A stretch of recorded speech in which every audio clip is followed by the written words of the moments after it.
dico a te che stai per fare delle scelte per diventare un uomo, a te che avrai bisogno della forza di reagire, della forza del perdono.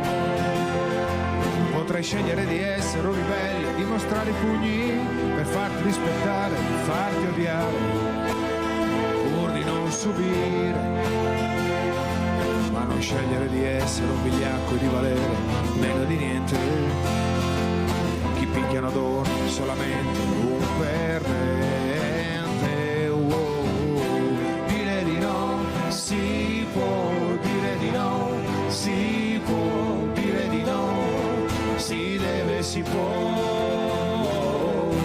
dire di no, si può dire di no, si può dire di no, si deve, si può.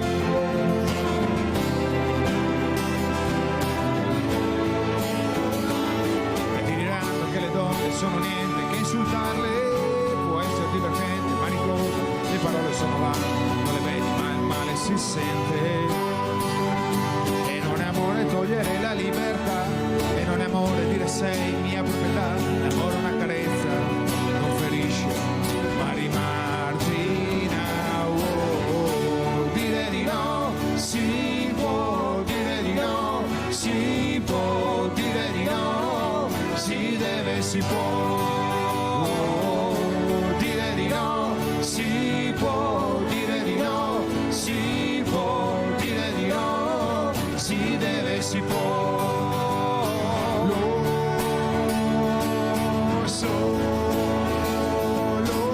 Lo so, è facile parlare ma non si può, non si può. Far male non è amore, no. Dire di no, si può dire di no, si può dire di no, si deve, si può. Dire di no, si può dire di no, si può dire di no, si deve, si può. Dire di no, si può dire di no, si può dire di no, si deve, si può. Dire di no, si può dire di no, si può dire di no, si deve, si può.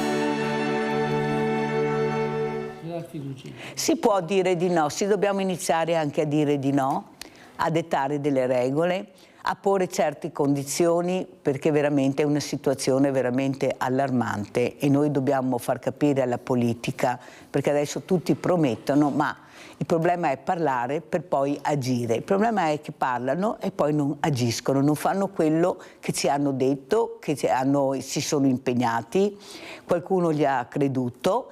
Invece bisogna stare molto attenti perché siamo in un momento che la sicurezza è diventata fondamentale. Guardate, io dico questo, è vero che succedono questi fatti, io ne ho qua in scaletta, ne ho 20, penso, da elencare, da farvi vedere, che avete già visto, perché sono andati nei nostri telegiornali, nei giornali di informazione. Ma il problema è che non è così, ma non è così. Cioè qui sta ormai emergendo la paura di uscire di casa, e lo dico tutte le mattine, la paura di stare in casa, la paura di dire qualcosa per non colpire qualcuno che poi si ritorce contro, la paura vige sovrana. ma vogliamo smetterla di dire che è così. Per carità, che dobbiamo stare attenti, dare la massima attenzione anche alle piccole cose, come ha detto il generale che si occupa di vicinato, è vero, perché siamo un po' troppo superficiali, abbiamo gli allarmi ma non li mettiamo, lasciamo aperto, addirittura lasciamo le scale nei cortili così vanno bene arrampicarsi. Ma dire questo perché in tutta la popolazione sono successi dei furti, dei fatti molto gravi, la dice lunga.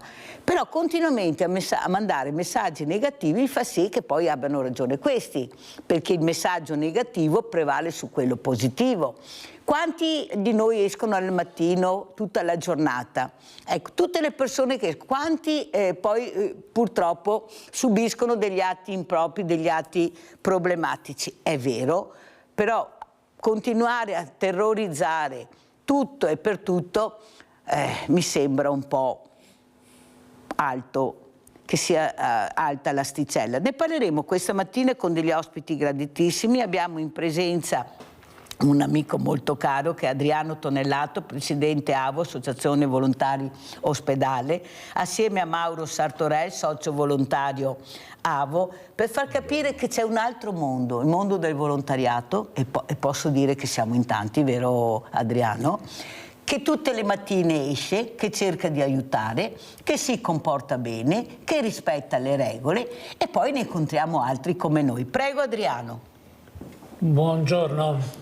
Sì, grazie. Ecco, noi stiamo vivendo un momento, diciamo, storico a livello, io parlo di volontariato, ecco, che va un po' in controtendenza rispetto a magari a quello che si parla, dicevi poco fa, di negatività. Ma ecco, ci sono sempre situazioni da sistemare, da limare o da vedere per dare la soluzione migliore. Però nel nostro settore vedo che si avvicinano, e dico anche sempre di più, persone che nel momento storico della loro vita hanno valutato di avvicinarsi al volontariato. Il volontariato è prima di tutto un principio, è un valore grande che è la solidarietà. Adesso io non vorrei andare in controtendenza rispetto alle informazioni date poco fa. Giustamente tu hai fatto un quadro generale che è quello che proprio viene presentato tutti i giorni anche nei media, nelle realtà e nel vicinato, ecco, delle nostre abitazioni. Noi vediamo anche che c'è quell'aspetto che ci conforta tutto sommato, perché vuol dire che dobbiamo insistere, magari anche lavorare abbastanza per vedere di dare una tendenza diversa a queste situazioni. Diamo una piccola mano, al limite piccola dico, ma poi è da valutare l'entità della mano che diamo, ecco, per cercare di vedere in positivo un po' le cose, e portando avanti il concetto della famosa, come avevamo detto, della solidarietà tra persone. È un termine grande, ben tutelato da principi fondamentali costituzionali, mi sembra, vabbè adesso non vado, ecco, ma c'è la nostra Costituzione che all'inizio parla anche di questo, che è fondamentale.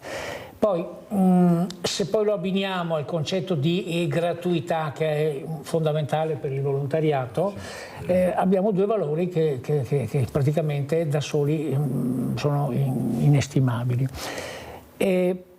Vediamo continuamente, una cosa che ci conforta è anche che rispetto magari a qualche anno fa ci sono anche le scelte di giovani, che ne abbiamo parlato tantissimo in vari incontri, in varie riunioni, mi sembra anche qui, sì, che si parla sempre dei giovani che si avvicinano o no al volontariato.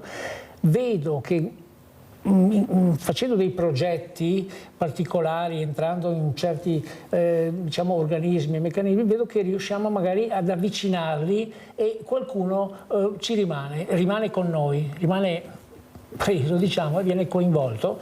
E noi ogni settimana vediamo dal nostro metodo che abbiamo, sistema di captazione di persone, vediamo che abbiamo anche giovani stanno studiando nell'ambito universitario. Noi dei 18 in su accettiamo, ecco, si fa una selezione, una buona selezione, si fanno degli incontri di formazione, perché il volontariato, tutto il volontariato in generale, deve avere un po' di specificità e qualità riferita al tema, ai valori che porta avanti con la propria associazione, per essere sempre coerente e essere sempre all'altezza del compito. Allora, e Al i messaggi, meglio, al e i meglio. messaggi buoni, Adriano Io Tonellato, mando noi li messaggi. facciamo vedere sempre, li abbiamo fatti vedere all'inizio con Pablo Perissinotto, ecco, questo musicista, cantautore, con questi ragazzi, avete visto che suonavano degli strumenti meravigliosi tipo il violino, e adesso presento anche Laura De Nicolao, che è coreografa e solista ballerina, che io ho conosciuto venerdì a questo meraviglioso musical che sono andata a vedere a San Donà grazie al Banco Solidale San Vincenzo di Piave, e ho scoperto un mondo bellissimo, fatto di giovani. E pensate che questo musical, voi ve l'ho già detto perché è da lunedì che ne parlo, anzi da sabato che ne parlo, c'erano tutti ragazzi giovani. È un musical sulle parole di Papa Francesco. È stato fatto questo musical sul libro e sulle parole che ha lasciato e scritto Papa Francesco. Allora, intanto complimenti Laura Di Nicolao, ci avete emozionato, c'era un sold out incredibile di persone che non si aspettavano una bellezza del genere. Sono partiti, come ha detto la regista e il marito, molto tiepidi e poi sono esplosi in una bellezza incredibile. Ma soprattutto il messaggio del Papa di unione, di inclusione, di pace. Prego Laura, grazie di essere qui, speriamo che il collegamento funzioni, perché Laura mi collego con Boston, con l'Africa, e sul Montello non riesco a collegarmi, tanto per dire che non è colpa vostra, no, tanto per capire come funziona. Vai Laura. Buongiorno, mi sentite? Sì, sì Laura, cara, sì. Bene, bene, grazie mille, buongiorno a tutti, grazie mille, molto prezioso. E grazie per parlare appunto di Mercy, di questo musical di speranza. Quindi grazie davvero. Laura, perché passano tutti i messaggi negativi, voi ne siete la testimonianza, c'erano più di 50 ragazzi che ballavano e cantavano, cioè non è che ne abbiamo avuto 2 o 3, e invece di far vedere, ecco, questi ragazzi che si impegnano, che rispettano le regole, che hanno un ideale, ecco, che amano l'arte, la musica, ecco, perché solo messaggi negativi e non quelli positivi? Anche voi fate fatica, ho sentito la regista, quanta fatica a mettere in piedi questo musical, ci mancava anche la pandemia, questa cosa che veramente ci ha segato tutti, perché era terribile essere chiusi.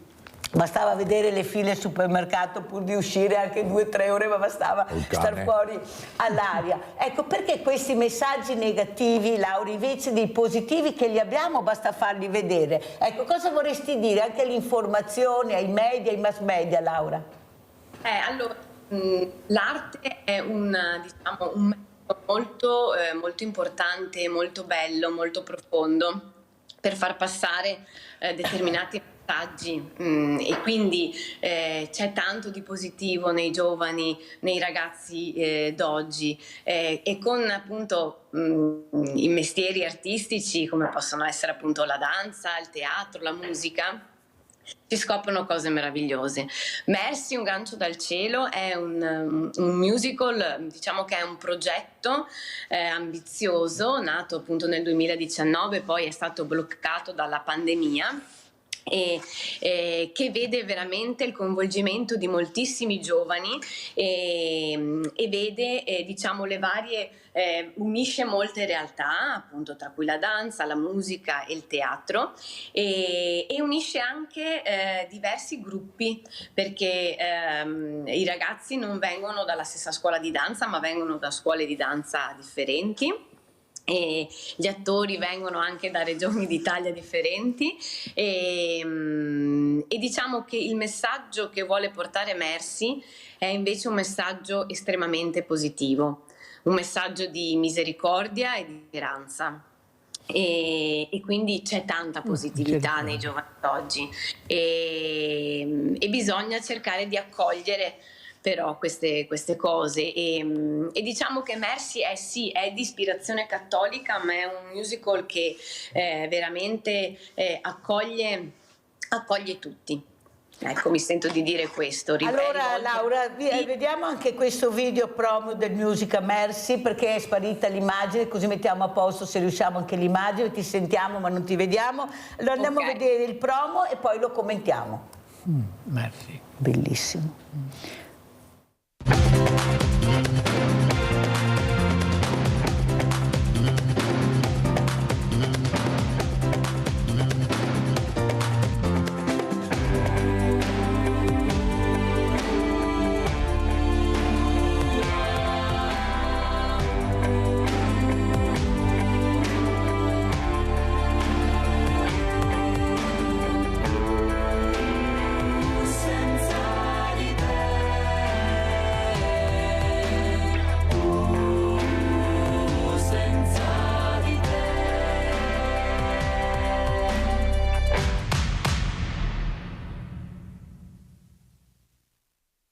Di farvelo vedere anche di più.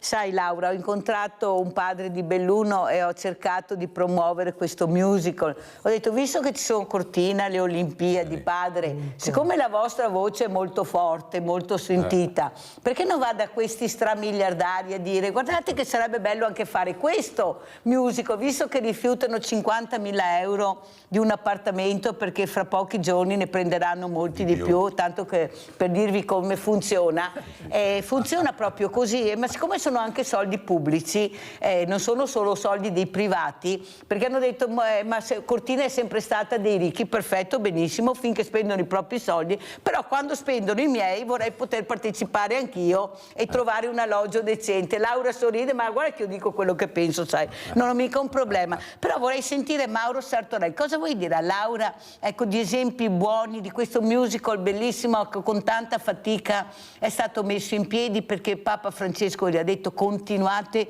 su questo, con questo indirizzo. Doveva andarlo a vedere, poi è caduto dal letto quella notte, purtroppo, e non è riuscito a vederlo, ma ha detto continuate a questi ragazzi. Prego Mauro. Beh, intanto complimenti a Laura, ma so cosa c'è dietro a un lavoro del genere, perché anch'io ho partecipato ad eventi di un certo livello. Qui stiamo veramente uno spettacolo altamente professionale e merita veramente di essere visto per quel poco che ho visto adesso. Però volevo portarti un'altra testimonianza di un lato positivo dei nostri giovani, perché tutti parlano, come dicevi tu all'apertura, no, l'aspetto negativo, e invece ci sono anche degli aspetti positivi che vedevano essere a Campocroce di Mogliano Veneto, una chiesa del 1100 circa. C'è un affresco esterno che era stato dimenticato. Bene, dei ragazzi di 14-15 anni, giovanissimi, una decina, sono andati avanti per anni, hanno preso contatti con i vari enti, no? delle belle arti, hanno fatto la raccolta di denaro. Bene, il mese scorso lo hanno praticamente inaugurato, restaurato, inaugurato, tutto fatto da loro, una cosa bellissima, dei ragazzi di 15 anni, quindi ci sono anche dei ragazzi giovani che meritano di essere valorizzati. Purtroppo la notizia è rimasta lì in paese, non se ne è dato più di tanto, o meglio sì, qualche piccolo intervento. Specialmente a Mogliano, dove stanno succedendo sempre dei fatti molto brutti, quelli invece hanno la massima visibilità. Esatto, in questi giorni poi appunto abbiamo questo aspetto negativo di Mogliano Veneto, ma ci sono anche questi aspetti positivi. E li riprendo anche, come diceva il nostro Presidente Adriano, che anche nelle nostre associazioni, tu sai, no, che io sono impegnato un po' nel GIS, quindi sclerodermia sistemica, distrofia muscolare di Duchenne, AVO, sono un po' impegnato di qua e di là e vedo che veramente cominciano i giovani ad affacciarsi. Qualcuno poi resiste, qualcuno abbandona, però c'è questo contatto. Sta a noi, persone di esperienza, poterli coinvolgere, poterli valorizzare, dare spazio a loro, perché il nostro modo di parlare è molto diverso dal loro, no? Quindi bisogna essere un po' aggiornati. Però laddove viene dato spazio, io credo, e la Laura ne è testimone, sono sempre dei successi. Laura, come commenti le parole di Mauro Sartorelli? Come vedi tu questi giovani? Tu e tuo marito siete una coppia formidabile, l'abbiamo visto perché lei balla col marito. Pensate anche che bel segnale, ecco, queste coppie ci sono, solo che non le fanno vedere perché e invece io le faccio vedere. Spero di avervi anche in presenza tu e tuo marito, perché ne parlerò molto di questo musical, perché mi sono ripromessa. Qua chiedo anche agli amici potenti che ho di darmi una mano per cercare di unire le forze e portare questo musical nei importanti teatri che abbiamo, perché sono messaggi che veramente dicono molto. Poche parole ma molti fatti. Giovani che parlano di pace, di inclusione. Prego, vai Laura. Allora, è vero quello che sta dicendo. I giovani hanno un potenziale grandissimo, che è quello di poter scrivere il futuro, che sarà il futuro di tutti, quindi è importante sostenerli, è importante spingerli, è importante aiutarli nei progetti che loro hanno. Quindi io vi ringrazierei tantissimo se questo musical riuscisse a prendere più piede, perché veramente porta un messaggio veramente estremamente positivo.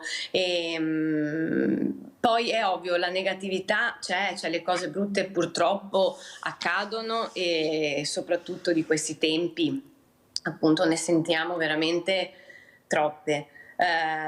Però forse bisognerebbe spingere anche di più sulle cose belle che accadono. Noi lavoriamo con i giovani, lavoriamo con i bambini, lavoriamo insomma con persone che hanno veramente voglia di fare, e noi sosteniamo moltissimo questa cosa qua. E alle volte non è molto, cioè, è difficile da capire, anche un genitore stesso che ha un figlio che fa danza, questo figlio va sostenuto, va accompagnato molto, perché io sarò di parte, perché ovviamente insomma faccio la ballerina, l'insegnante di danza, quindi mi piace molto tutto a riguardo, però per esempio la danza a me ha insegnato tantissimo, e so che lo fa. Insegna molto. Tutte le cose artistiche possono essere veramente d'aiuto anche per risolvere queste negatività di cui si parla. Quindi... Laura, ti interrompo un secondo perché abbiamo la nostra Sandra da Padova. Sai che ti pensavo, Sandra? Ho detto chissà che sa se Sandra chiama, perché so che a lei piacciono tantissimo queste cose. Vai Sandra. Ciao Mirella e buongiorno agli ospiti. Buongiorno, e complimenti alla ballerina coreografa. Bellissimo, quel stralcio che ho visto era bellissimo. Se lo fate a Padova io vado a vederlo. Al di là di questo, a proposito di giovani, Mirella, ho letto ieri che gli studenti dell'Università di Padova, sai, Tommy Basso, che è caro, io lo vedevo a Padova, era un coccolone, al di là della malattia che aveva, e lui ha lasciato il suo corpo e tutto quello che è.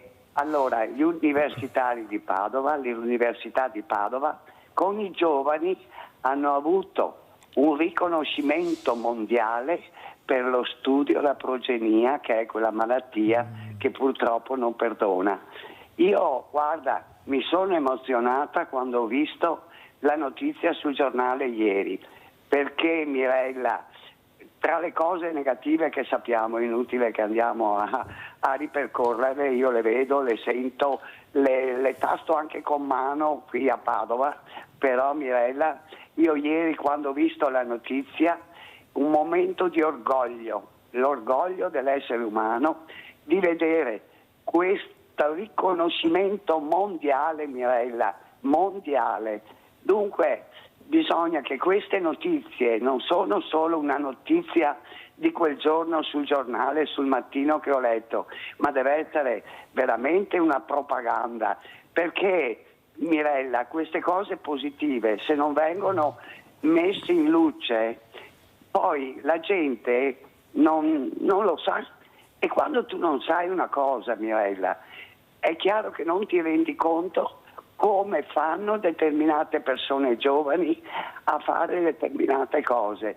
Complimenti ancora, E poi sappiamo, come ha detto il signore di fianco, cosa c'è dietro tutto sto spese, costumi, coreografia, cioè il teatro è teatro. Dunque io, guarda, un bacione, un complimento a questa bellissima. Grazie, brava, grazie. brava. Grazie cara Sandra, hai fatto bene a ricordarlo. Noi con le nostre emittenti abbiamo fatto vedere questo riconoscimento a livello mondiale, abbiamo dato ampio spazio perché è importante di esempi positivi. Adriano. Guarda, sì, estasiato da questo che ho visto prima, questo piccolo dimostrazione di quello che riescono, appunto, che fanno, e quindi è corretto che noi ci dobbiamo permettere, loro ci devono dare la possibilità, dobbiamo fare di tutto per riuscire diciamo a vedere questa rappresentazione completa e magari anche vicina a noi. Quindi Perché sono messaggi di pace e speranza. Ecco, e poi dici che ha un'origine che è tratta dal libro, dal testo di Papa Francesco, che è stata una persona Papa che ha portato avanti ed era vicinissimo ai giovani. Quindi io penso, da quello che ho visto, dalla bellezza che ho visto, che sia uno spettacolo che si replica in automatico e che penso sia forse anche sold out per un po' di tempo. Talmente adesso bello. Andiamo verso la fine dell'anno, quindi sarebbe il top poter riuscire a riproporlo da qualche parte, e magari uniamo le dobbiamo forze, vedere Adriano. meglio e contattarci. Uniamo le forze anche con loro.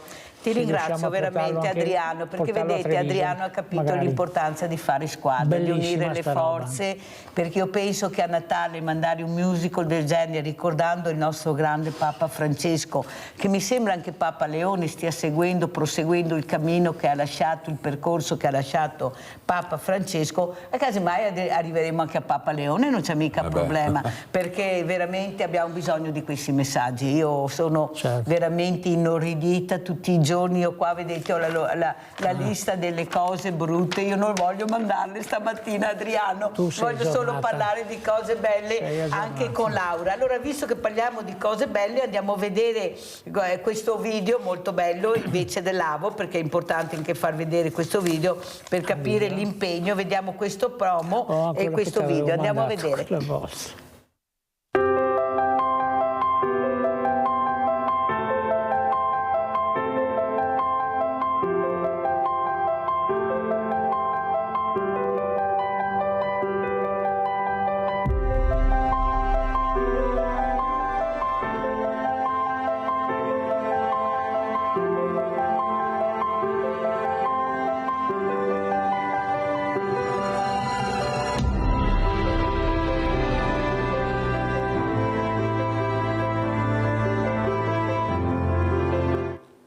Allora Adriano, cosa abbiamo visto? Intanto le persone che Mirella ama, che sono i diversamente giovani, che salutiamo tutti, che sono i nostri scrigni fantastici che abbiamo la fortuna di avere. Vai Adriano. Sì, è una fortuna, l'abbiamo avuta anche noi 2 anni fa, 2023.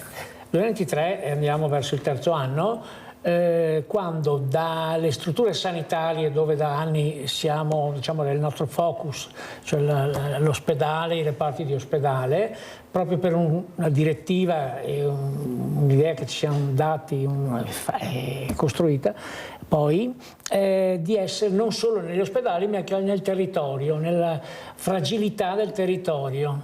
Infatti la linea che ha dettato, la frase che ha dettato il nostro coordinamento nazionale che abbiamo a Milano, che è diventato rete nazionale, ma queste sono le cose grandi che fanno i nostri, diciamo, capi, presidenti nazionali, è da sempre accanto alle fragilità. Avo da sempre accanto alle fragilità. Vogliamo questo, puntiamo a questo.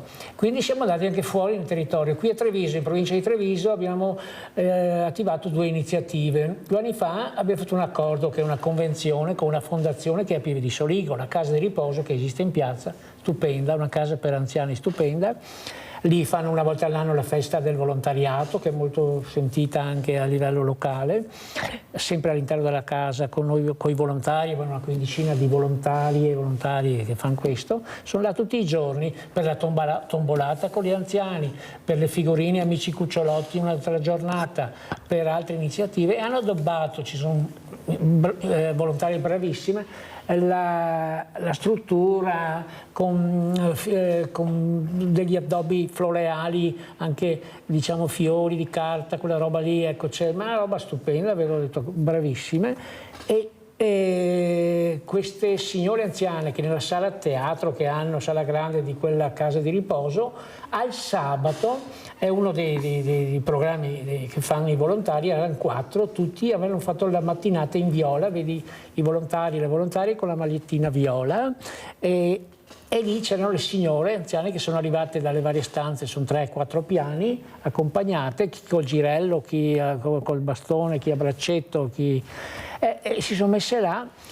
I volontari bravissimi hanno preparato un librone grande A3 doppio che danno in dotazione a ogni signora anziana che vuole, ce l'ha là a disposizione, e lì in ogni pagina ci sono i testi delle canzoni, quelle che sanno cantare anche loro, che conoscono, che hanno sentito parlare, quindi canzoni di una volta, diciamo così, ma sono scritte, stampate in caratteri cubitali, perché qualcuno per vederle ha bisogno di vedere bene in grande la scritta.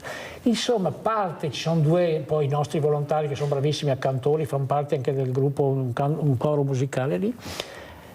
Hanno creato il coro in casa di riposo con gli anziani che si chiama Amici Miei. Beh, insomma, vedessi il canto corale del sabato mattina com'è. Si presentano in 30-40 in questo teatro e loro sono di fronte, tutti vestiti, poi addobbano. Non c'è un video, Adriano?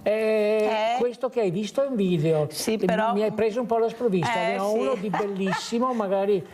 mandamelo. Ecco, ne ho uno di bellissimo, perché conserviamo tutto e allora ricordati di portarlo. Che cantano una canzone, vabbè, poi hanno un repertorio molto vasto, hanno 20-30 canzoni, tipo Me compare Giacometto, scusa, sì, lo conosciamo noi bene. No, scusa, le canzoni nostre, ma ci mancherebbe.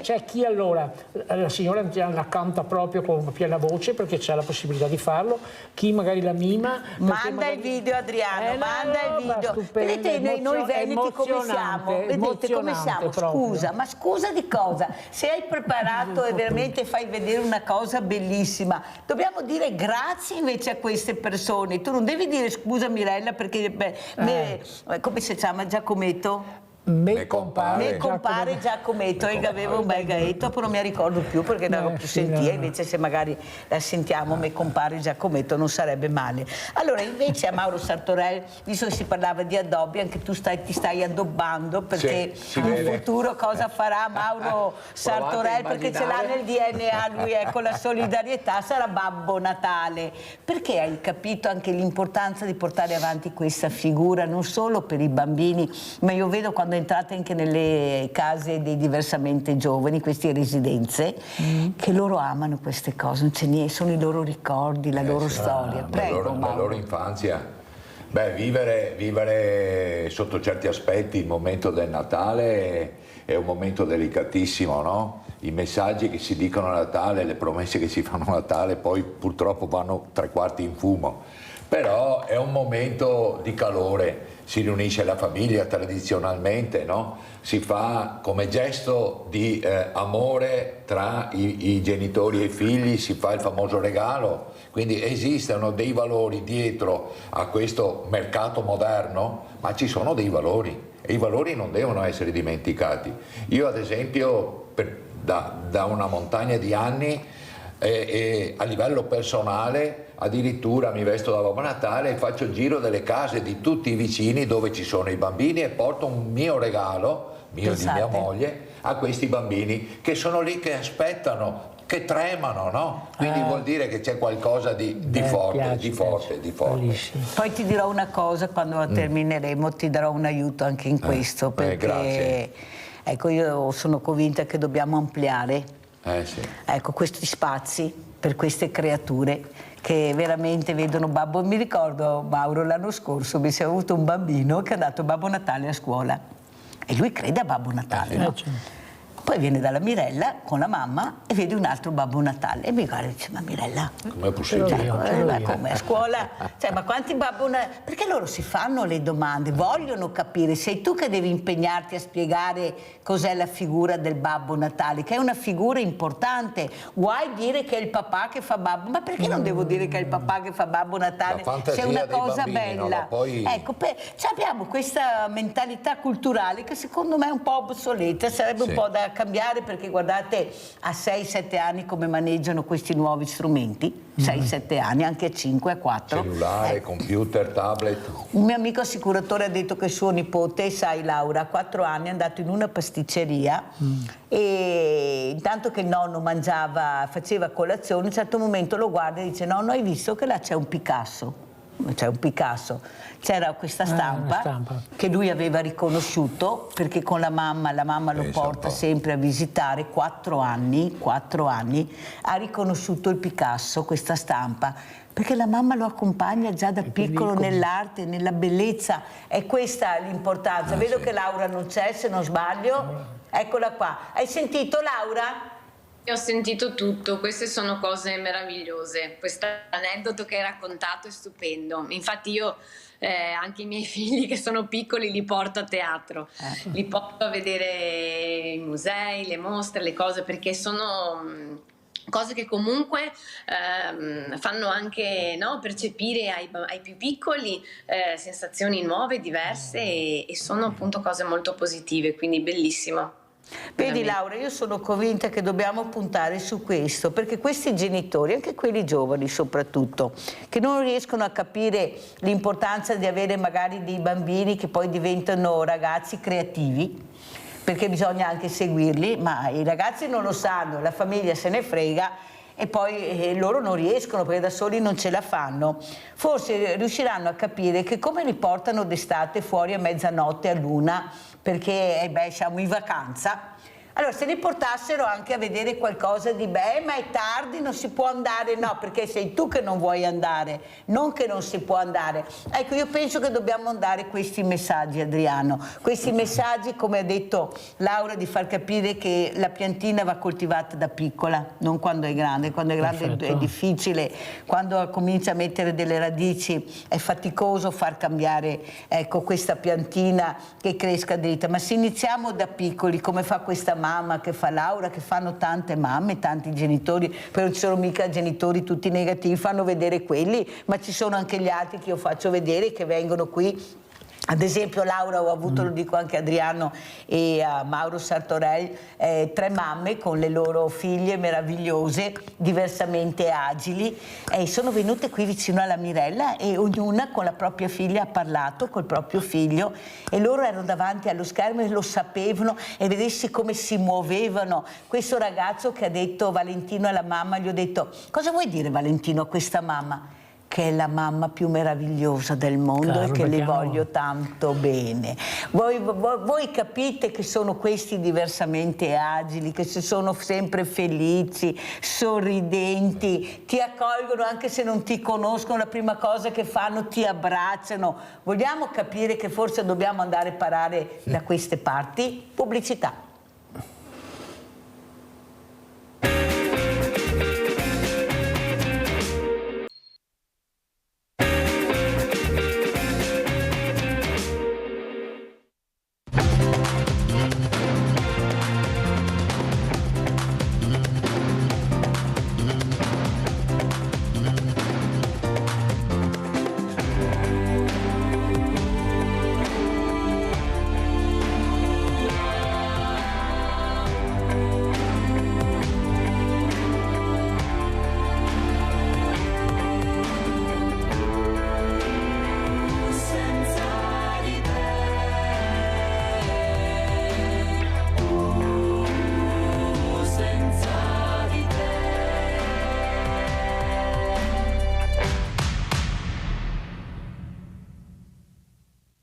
Allora, Laura De Nicolau, ormai siamo in chiusura, sono messaggi importanti, i miei ospiti continuano a dire ma che bello, dove possiamo farlo, cosa pensare? Dopo vedremo anche i costi che hanno, ma io sono convinta che il costo è relativo se tu ci credi, sì. Ecco, se tu sai che messaggio vuoi dare, penso a tutti i nostri miliardari che abbiamo qua, invece di prendere un yacht magari in più il prossimo anno, magari o un palazzo, visto che ne gasa tanti, se anche sempre serai, magari se ci aiutano a portare avanti, ecco, questo musical meraviglioso, anche perché Papa Francesco era amato da tutti, un Papa veramente, un Papa che veniva dalla povertà, ma non povertà, dalla miseria assoluta, che sapeva cosa vuol dire non avere niente, che portava avanti i giovani, le donne, la Chiesa povera, soprattutto una Chiesa povera. Allora Laura, cosa vuoi dire? Ecco, come puntare più in alto e soprattutto credere nei giovani, aiutarli a capire, a qualcuno che capisca che bisogna ascoltarli perché loro hanno le idee chiare se tu li ascolti. Prego. Ma più che altro è proprio come dicevo prima. I giovani di oggi sono il futuro di domani e quindi secondo me è veramente importantissimo appoggiarli, sostenerli in quello in cui loro credono, e appunto l'arte può fare molto sotto questo punto di vista, e quindi assolutamente quello che io invito a fare è spingere nella positività che tutto questo porta e veramente aiutare i ragazzi di oggi, perché questo può essere veramente molto importante per loro. Ci tengo a precisare che poi Merci appunto è la regia è di Antonia Varagnolo, che crede molto nei giovani, nella loro struttura. Con Giovanni hanno un sacco di iniziative veramente molto interessanti, e quindi ecco, Merci dà un messaggio di speranza, dà un messaggio di misericordia, di accoglienza anche al diverso, e quindi sarebbe bellissimo veramente riuscire a presentarlo di più, perché è uno spettacolo che ha davvero un potenziale, proprio perché lavora con moltissimi giovani che si cimentano, e per i messaggi importanti che porta. Sai che stavo pensando? Che magari se andiamo dai politici, visto gli stipendi che hanno, se ogni politico ci dà una bella busta e mette dentro una certa cifra, tanto ecco, penso che in poco tempo riusciremo, ecco, prego. No, se andiamo adesso che è il periodo quasi di elettorale, sono anche più disponibili. Allora Adriano, cosa vuoi dire? No, io ecco, relativamente a quello che si è stato rappresentato, questa rappresentazione teatrale Merci di Laura, ecco, del suo gruppo. Sì. Chiedo incuriosito, perché mi piacerebbe moltissimo, se potesse darci un calendario, penso ce l'abbiano, e magari anche nell'immediato cosa stanno facendo, e se eventualmente allora più di Laura io direi di fare questa domanda, per un contatto, qualcosa per allora di fare questa domanda al regista che avremo ospite, in maniera che così, certo. Cosa dici Laura? Forse è una domanda che Adriano potrà fare al regista, vero? E al momento non ci sono date. Non ci sono date, sì. Non ci sono date. Abbiamo appunto fatto la settimana scorsa l'ultimo spettacolo, ci sono comunque contatti, ci sono dei progetti, ma al momento di fissato non c'è nulla, e quindi insomma ci tengo poi a precisare che ci sono le mie coreografie, ma ci sono coreografie anche di Claudio Prisa, che è l'altro coreografo, e di Barbara Basso, che è la sezione di pop. E le musiche sono di Giovanni Rizzo e Marco Belloni e Daniele Ricci, perché insomma è giusto insomma nominarli, mi sembra. Allora vediamo anche le foto che ha mandato la nostra Laura, perché sono foto molto belle, Laura De Nicolau, per far capire anche l'importanza della foto. Guardate che belle sono queste. Allora qui cosa stiamo vedendo, Laura? Allora io ho problemi di connessione, quindi purtroppo non riesco a vedere quello che vedete voi. Beh, comunque non vedi niente, noi vediamo delle foto splendide, anche la coreografia che è una cosa incredibile, guardate quanto bello, per quello insisto che a Natale dobbiamo unire le forze e veramente puntare, ecco guardate è bellissimo, io che l'ho visto poi lo rivedrei volentieri ancora perché proprio e poi i segnali di questi ragazzi, ecco la professionalità, veramente bellissimi, guardate le foto, ecco già le foto parlano da sole. Cosa dici Adriano? Ma io mi permetto di dire che c'è un progetto che esiste da un paio d'anni, coprogetto dove ci sono varie associazioni anche di volontariato coinvolte, ed è con tema i giovani, il recupero dei giovani e quindi so che organizzano degli eventi e il coordinamento è dell'associazione di coordinamento che conosciamo, è Volontari Insieme, che è capofila di quel progetto, però c'è all'interno c'è organizzazioni importanti anche istituzionali perché nasce da un bando che è stato lanciato da enti pubblici e in mezzo c'è anche la prefettura, sempre per coinvolgere i giovani e le scuole in quello che dicevamo per recuperare certe situazioni che poi fai la capofila Adriano, tu che sei bravo, che sei molto conciliante, se ne può parlare perché presumo insomma, sia un problema bisogna valutare i costi, parlarne con loro prima che lo producono. Io ti do tutti i nominativi per capire come si può arrivare, non so i tempi perché adesso siamo a metà novembre, magari sarebbe una bella cosa arrivare, ma anche se non si arriva a dicembre, si arriva a gennaio, ma dobbiamo capire loro come sono organizzati, che volontà hanno. Grazie intanto Adriano Tonellato. Allora noi ringraziamo veramente Laura De Nicolau, ringraziamo il marito, tutti questi ballerini, tutti quanti veramente perché siete riusciti a mettere in piedi una cosa difficilissima, come ha detto la regista che spero di avere ospite presto, però ci credeva lei il marito e sono riusciti con questa grande squadra fatta di tante realtà anche regionali, ecco non solo venete, per far capire che l'unione fa la forza e se ci credi lo puoi fare. Grazie a Laura De Nicolau, mentre i miei ospiti rimangono qui, pubblicità. Grazie.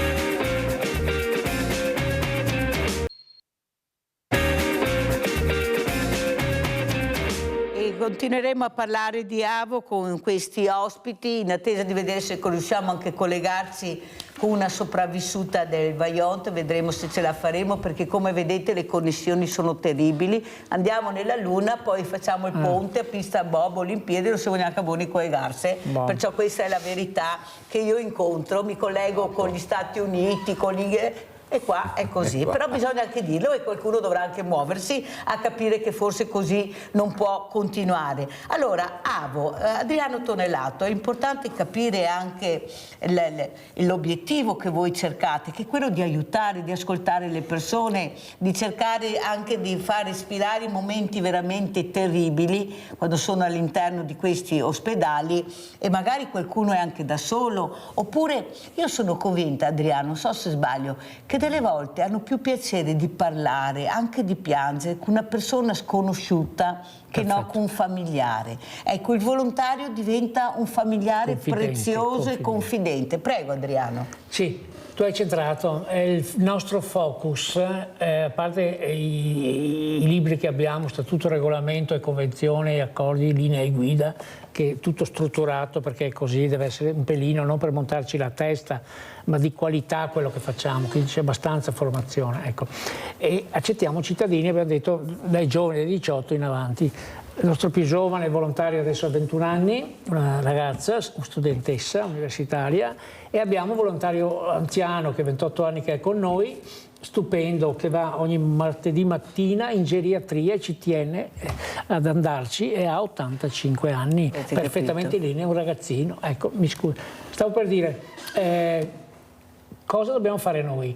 Noi relazione di aiuto che è poi specifica per quanto riguarda l'ascolto. Noi non dobbiamo parlare tanto noi quando siamo vicino all'ammalato, una persona che soffre, sofferente, che ha bisogno di aiuto. Particolarmente abbiamo l'occhio per andare vicino alla persona a letto nei reparti di ospedale dove siamo, che è da sola, bisognosa, che vedi, e magari là con l'approccio giusto che ti permette di entrare in sintonia, tu doni il tuo tempo come volontario, vero? Lo sappiamo. Il tempo è prezioso, l'ha detto il nostro fondatore 50 anni fa.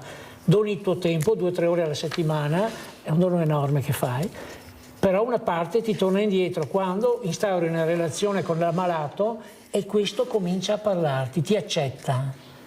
Noi in quel momento dobbiamo quasi stare zitti oppure lanciare ogni tanto, implementare la relazione, ma dobbiamo soprattutto ascoltare, perché il primo principio è quello che quella persona malata, sofferente, deve liberarsi di tutte le, tra virgolette, le paturnie, io dico, che ha dentro, tirarle fuori in modo che si libera, si sta curando, quindi ha già delle difficoltà sue, una situazione diciamo di malattia di un qualche tipo, ma è dentro soffre. I nostri esperti, consulenti, formatori, abbiamo psicologi, varie tipologie di professionisti, ma ci hanno sempre detto che la persona che è ricoverata in ospedale, specialmente con età medio-alta, immediatamente quando si distende sul letto dell'ospedale, perché quello è il posto in una stanza, si sente spossessata della sua personalità, non è più, è un mondo estraneo fuori che a volte gli crea anche una crisi, chiamiamola, o appesantissima, una crisi psicologica. Perché? Perché si innervosisce, si altera la sua diciamo, psicologia, personalità e quindi diventa poi, si scaturisce un sentimento che è abbastanza forte, che è io lo dico, che è la rabbia. Cioè uno è arrabbiato di essere in quella posizione.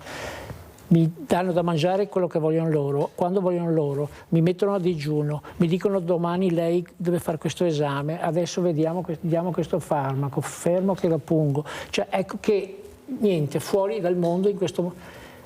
Quindi quando arriviamo diciamo, nei momenti dedicati che siamo all'interno dei reparti, troviamo delle persone che ormai ce l'hanno spiegato, insegnato, l'abbiamo anche imparato bene, all'80%, 90% sono, io dico, sono tutti arrabbiati, tutti, sì, tra virgolette. Una grande maggioranza. Una grande maggioranza. Allora la rabbia, ecco, usiamo ancora questa parola per l'ultima volta, dietro nasconde un sentimento, un'altra emozione potente, che è quella che proprio diciamo, è coperta dal sentimento di prima, che era la rabbia, ed è la paura.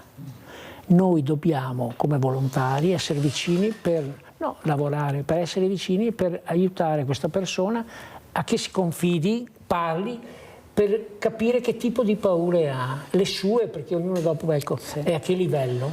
E in quel momento cominciamo noi a star zitti e cominciamo ad ascoltarlo. Ci sono persone che con noi stanno là e noi stiamo pazienti vicino, anche mezz'ora, 3/4 d'ora a volte. Prendiamo anche una sedia e ci accomodiamo, se ha piacere, e questo ci racconta tutto. Ci racconta che ha ipotesi. Non ho visto mia moglie oggi. Va bene, signore, allora è sposato? Sì, ha anche dei figli o anche dei nipoti, e comincia a raccontarti tutta la storia della sua vita e della sua famiglia. Nel momento in cui parlano dei nipoti, prima avevano il muso così, erano un po' abbacchiati, nel momento in cui parlano e cominciano a parlare dei loro nipoti, magari li vedi che cominciano a aprirsi negli occhi, nel sorriso, di ecco, recuperiamo un po' di quelle storie stolte. Allora andiamo a vedere anche cosa ha detto questo papà in ricordo di questa adorata, amata figlia che lascerà un segno incredibile nel suo percorso di vita, perché non la vedrà più. Cosa ha detto e ha ricordato Gino Cecchettin a 2 anni dalla scomparsa della figlia. E quindi ho scelto di reagire, di dare un senso a quel dolore che rischiava di distruggermi. Era l'11 novembre 2023, la sera della scomparsa e poi si è scoperto solo in seguito della morte di Giulia Cecchettin. 2 anni, un anniversario che il padre Gino commemora alla Commissione parlamentare d'inchiesta sul femminicidio a Roma.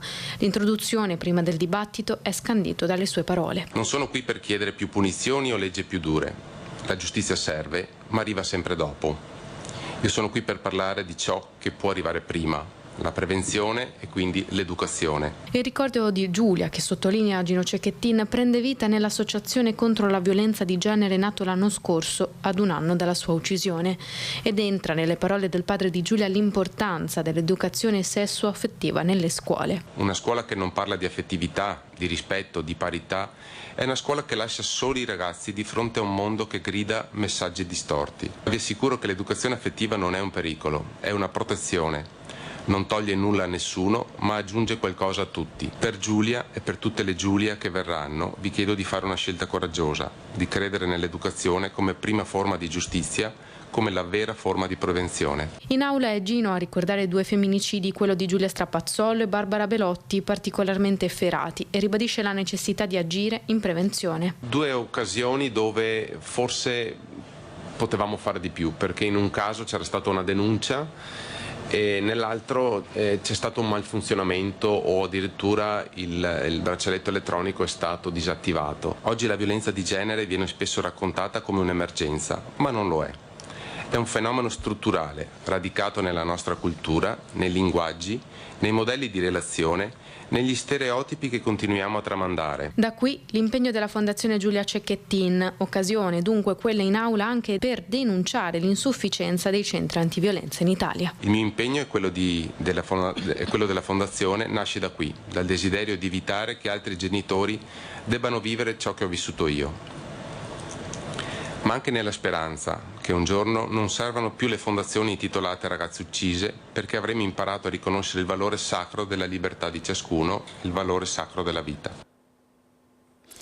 Io penso che dobbiamo ringraziare questo uomo, con quale pacatezza, ecco, e anche con quale risolutezza riesce a comunicare una tragedia immane che lo ha colpito, che lo colpirà per sempre, una ferita che non si rimarginerà mai, ma che sta cercando anche lui di parlare di pace, di amore, soprattutto di sicurezza, di prevenzione. Queste sono le parole, Mauro Sartorel, ecco, sono parole che lasciano il segno, ecco, la gente forse inizia, come dice anche il nostro Adriano Tonellato, specialmente nella malattia, ad essere arrabbiata, ad aver paura, perché questi sono i messaggi, perché anche quando sono a casa succede questo, sono soli, abbandonati, non riescono a comunicare, non riescono ad operare i nuovi strumenti che ci sono, fanno fatica,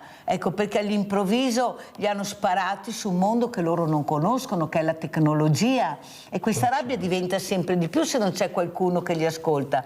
Prego, Sartorel. Direi che di fondo c'è molta più solitudine di quello che si pensa, proprio per questi eventi, ed è stranissimo, perché in una società dove c'è il movimento, dove c'è l'attività, dove c'è il rumore, i social, tutto è vedere. Quando entri in certi posti ti accorgi che esiste la solitudine. Permettimi però, Mirella, di collegarmi a quanto detto, visto e letto nel filmato. Mi ha fatto venire in mente un'altra commemorazione, che anche questa è una delle brutte pagine della nostra storia. Oggi è 12 novembre, ricorre anche quella tragico evento di Nassiriya, dove su 29 deceduti, 19 italiani, la cui maggior parte erano carabinieri. Sai che io, avendo prestato servizio nell'Arma, ho questa data ormai impressa nella memoria.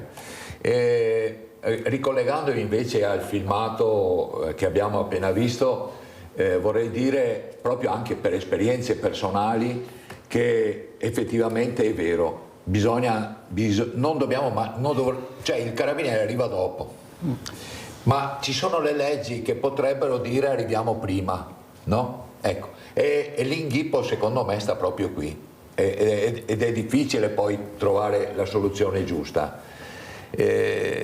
Poter prevenire, però lì il problema è la famiglia, Cioè tiriamo in ballo tanti di quegli argomenti e non li portiamo mai a termine, perché è molteplice l'educazione dei figli, aspetta la scuola, no, aspetta la famiglia, nel mondo del lavoro, no, il datore di lavoro ha delle esigenze, il mercato ne ha delle altre, il sindacato ne ha delle altre ancora, quindi esiste un conflitto quotidiano, noi viviamo dalla mattina quando ci alziamo alla sera continuamente dei conflitti per gli aspetti positivi e negativi della vita, ecco.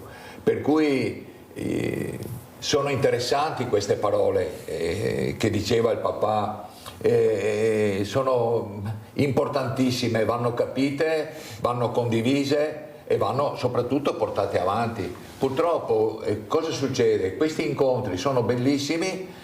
Dopo 4 ore che è finito questo evento, 3/4 del discorso è già in dimenticatoio. Pochi hanno il coraggio di portare avanti o si sentono responsabili come educatori dei giovani, no? per prendere atto di quello che si dice. Quante parole diciamo che vanno buttate al vento, Mirella? Allora andiamo a vedere invece chi continua a ricordare, andiamo a Padova e ricorda Giulia Cecchettin, andiamo a sentire.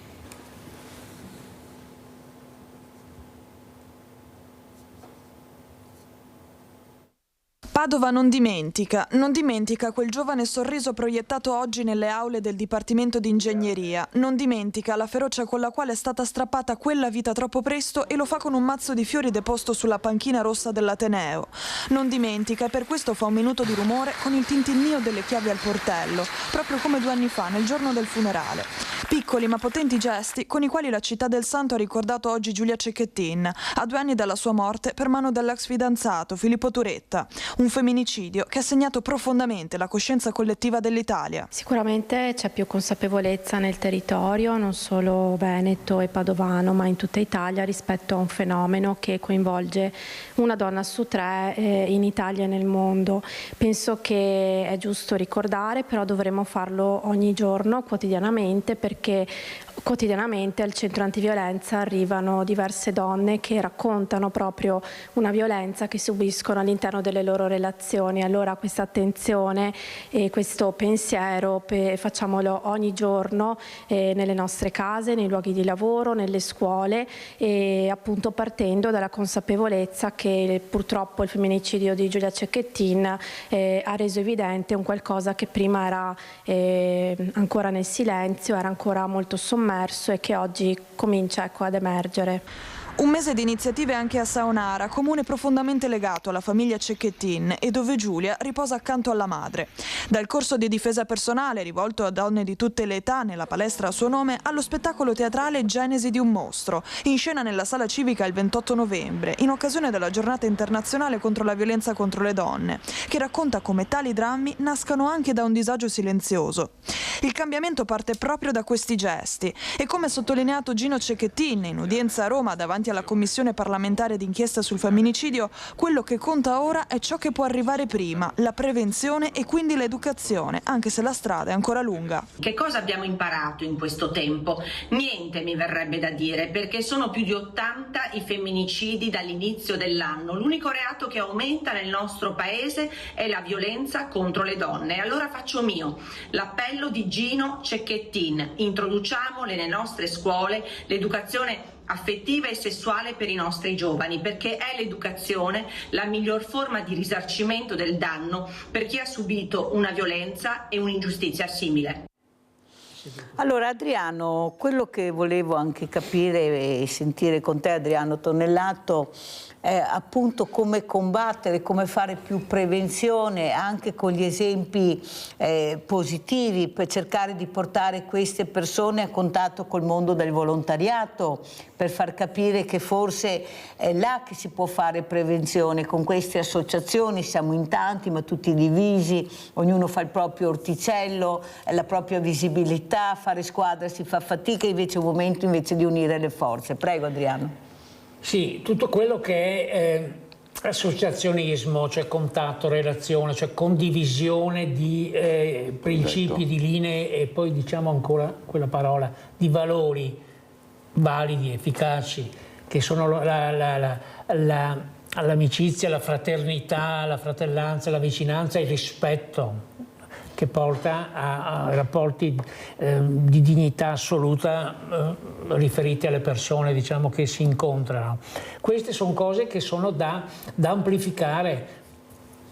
Parliamo, la scuola, senz'altro, bellissimo quel concetto di portare quelle lezioni, mi sembra di capire, anche all'interno della scuola, e quello è quell'ambito che deve attivarsi. Ne sentivo parlare anche nei giorni scorsi, anche nei vari media che hanno lanciato queste informazioni, per portare di fatto e realmente l'educazione che è di sentimenti morali e anche sessuali all'interno della scuola, creare proprio delle allora lezioni io ti faccio vedere questo servizio adesso, devo correre Adriano perché il tempo è tiranno, purtroppo so che devi anche andare via, ma voglio farti vedere questo servizio per capire invece se forse con la prevenzione e col mondo delle associazioni non potevamo aiutare questo papà che ha deciso di portare a casa questo figlio non sano di mente di sicuro, ecco perché era in comunità protetta, e che poi è stato picchiato dal padre. Andiamo a vedere questo servizio e poi sentiamo come commenta appunto Adriano Tonellato. I vicini qui mi dicevano che i carabinieri sono venuti, non si possono contare quante volte, tante volte, e allora dicevano prima o dopo succede qualcosa, perché era pazzo. Lotta ancora tra la vita e la morte nel reparto rianimazione del Cafoncello l'anziano 84enne scaraventato una settimana fa dal balcone di casa dal figlio 53enne in via degli Alpini a Mogliano. Sul selciato i segni del dramma ancora tutti visibili, una situazione che si è consumata all'interno di un quadro familiare complesso. Il figlio, affetto da problemi psichiatrici riconosciuti e certificati da anni, avrebbe, al culmine di una lite legata per motivi economici, preso a pugni il padre, che sarebbe poi precipitato all'indietro cadendo dal terrazzino di casa e riportando un gravissimo trauma cranico. Proprio l'aggressore avrebbe poi chiamato il 118 per i soccorsi. Una situazione, dicono i vicini, conosciuta da tutti nel quartiere e che sarebbe potuta esplodere da un momento all'altro, anche perché il figlio si era dimostrato particolarmente violento ed aggressivo in più circostanze. Io qualunque ora passavo, potevo passare di qua, erano sempre che discutevano, in estate erano fuori, addirittura fuori qui. Quando mia figlia veniva a trovarmi, anche lei un giorno ha fatto per parcheggiare e ha sentito lui che diceva qui tutti parcheggiano, io rompo le macchine, io li ammazzo, disastro. Mia figlia ha preso paura e ha parcheggiato da un'altra parte. Lo curavano, ma dopo bisogna vedere se lui a casa prendeva i medicinali. Mentre il genitore lotta in rianimazione, il figlio resta ricoverato in psichiatria con un divieto di avvicinamento al padre e all'abitazione. Ora spetterà al giudice stabilire se l'aggressore era capace di intendere e di volere al momento del fatto. Allora, Adriano Tonellato, la mia domanda è questa. Non pensi che forse se avessero allertato le associazioni di volontariato, quelle proposte, quelle con professionisti che li abbiamo, poi non è che non li abbiamo, attenzione, cioè non è tutti che fanno qualcosa che non possono fare, ci sono associazioni specifiche con professionisti all'interno che possono aiutare e fare prevenzione. Ma mi sembra che più di qualcuno si giri da un'altra parte. Vedo ma non voglio sentire. Vedo, sento ma non voglio parlare, non voglio espormi, sono loro, sono problemi loro, non sono problemi miei. Questo fa sì che la solitudine aumenti, e proprio gli atti veramente terribili aumentano, perché basta vedere tutti i giorni, io qua ne ho elencati una montagna, ma soprattutto perché non coinvolgono anche i servizi sociali, volontari insieme, fare un tavolo, ma non addetti ai lavori di quelli che sono messi là politicamente e che non sanno di cosa si parla. Ma in questo caso cosa ha bisogno questo padre che è da solo, che adora questo figlio, che non vuole lasciarlo in comunità, vuole portarlo a casa nonostante sappia che è molto pericoloso? E non può questo padre portarselo a casa e essere lasciato solo in queste condizioni. No, non si può, io non lo accetto questo, perché so che l'aiuto sarebbe potuto arrivare da qualcuno, Ma come si fa a lasciare un padre? Ecco, la comunità l'ha lasciato perché il padre può andarlo a prendere, però poi non va lasciato solo, a parte che secondo me la comunità o qualcuno doveva impedire, visto i pregressi di questo uomo che di sicuro ha dei problemi psichiatrici, non a caso è stato ricoverato in psichiatria, ma con dei segnali molto evidenti. Ma allora qua se nessuno si muove, allora mi dicono non parlare di Far West, no, di cosa devo parlare? Cioè è un Far West, allora quando vai fuori, e io dico non avete paura, e dopo questo caso fa ancora più paura, perché hai paura del ragazzo, hai paura magari di quella figura un po' strana che eri abituato a vedere, chissà cosa mi può fare, hai paura di tutto. Vi sta passando questo messaggio. Allora invece di fermare, Gino Cecchettin fa molto bene, abbiamo visto la panchina, ma quante panchine abbiamo? Di tutti i colori ormai, perché ognuno adesso apre la panchina, mette la piantina, i fiori. Ma dopo la panchina cosa trovo? Chi mi tutela, mi protegge dopo la panchina? Dove vado? Da chi vado? Che non so neppure che associazioni di volontariato ci sono nel territorio? Prego, Adriano Tonelato. Perfetto, un ragionamento sulla panchina che viene immediatamente approntata, diciamo, niente, dopo bisogna agire nel concreto per dare una valida diciamo, soluzione o approccio per andare alla soluzione di questo. Nel territorio di per sé esistono da tempo anche, mi permetto di dire, le istituzioni preposte a seguire i casi delle persone che hanno disagi, anche disagi psichici o psichiatrici. Nel territorio agiscono le strutture sanitarie che poi curano anche queste persone perché è il loro diciamo, ruolo, collegatissimi ai servizi sociali. E quindi la persona che è anziana ha in casa da gestire un familiare di questo tipo e magari per l'età proprio non ce la fa e va a scontrarsi continuamente, diciamo, con questa, non dovrebbe, permetto di dire, essere funzionare così, camminare in questo modo. Quindi ci deve essere proprio una presa in carico, come diciamo da un pezzo questa parola, la presa in carico di chi è preposto a svolgere la funzione anche professionale per andare ad aiutare, star vicino alla persona anziana che è in difficoltà e che ha già problematiche proprie e che non può diciamo, gestire problematiche magari seppur sue personali, familiari, che non riesce assolutamente a gestire. Poi la collaborazione anche delle persone del vicinato di queste persone, diciamo, che poi magari dopo l'evento si caricano di dare anche informazioni per dire era così, era colà, si capiva benissimo com'era la situazione, magari se c'è una vicinanza un po' più completa e anche informazioni o anche segnalazioni che poi quasi sono già in mano alle istituzioni, si deve creare sta roba. È un fatto anche, mi permetto di dirlo, toccherebbe a me dirlo, io lo dico, è un fatto anche di risorse per gestire i servizi. Eccolo là, sempre un problema di soldi. Risorse. È sempre ne quello sentiamo il parlare in continuazione anche adesso, ma io non voglio entrare nelle problematiche finanziarie. Però è vero, c'è sempre quello. Sì. Ma se devo prendere in carico, lo prendo in carico. Ci sono comunità, anche in provincia di Treviso, bellissime, ci sono comunità che seguono queste. Dei casi magari, ecco, vediamo che poi sfociano in situazioni pesantissime, perché magari, non so, c'è stata una criticità, c'è una criticità che non ha avuto sfogo, non è stata risolta. Abbiamo Adriano da Campalto, vai Adriano. Sì, buongiorno a lei e ai suoi ospiti. Allora, volevo dire una cosa, no? Succede, soprattutto adesso, no? In questi ultimi anni di esperienza che io studio, per me è un studio per capire, perché tante volte si dice si parla, però voglio capire bene come funzionava questo stato sociale. Io ne ho molta esperienza e ho denotato una cosa, che abbiamo delle persone, va bene, che non sono preparate, ecco, per queste cose qui.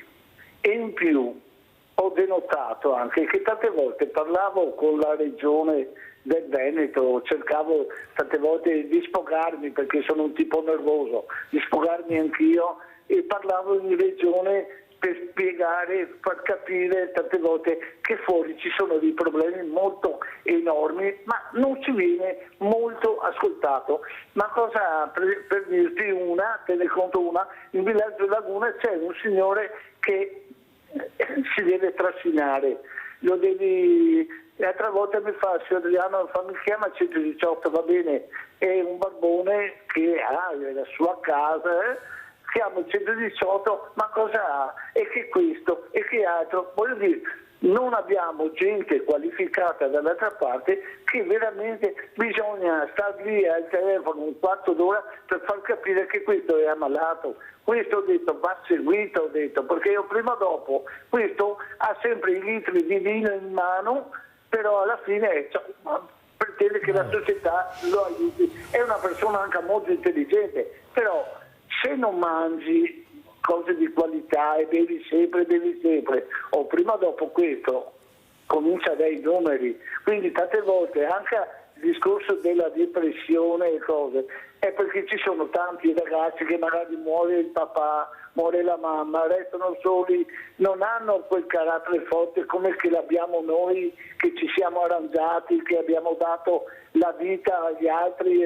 Alla fine purtroppo non si sa più a chi rivolgersi.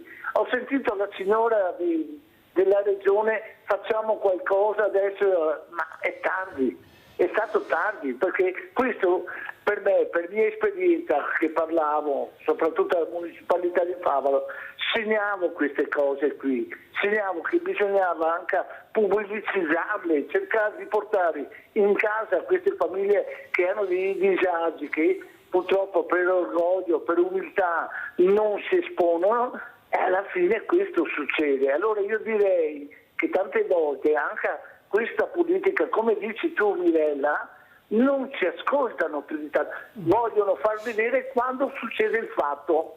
Allora è successo il fatto, allora aspetta, ci muoviamo anche noi politici, e tu hai pienamente ragione. Allora cosa vuoi andare in televisione quando la disgrazia è venuta non una volta ma 100 volte?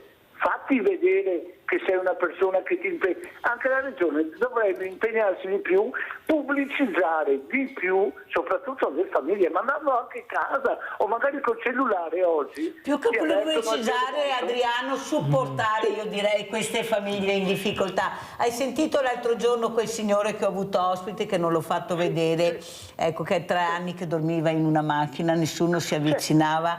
Sono stata, cosa ha detto? Per gli amministratori ha detto 2 minuti. Un giorno, un mese, un anno, 10 anni sono la stessa cosa.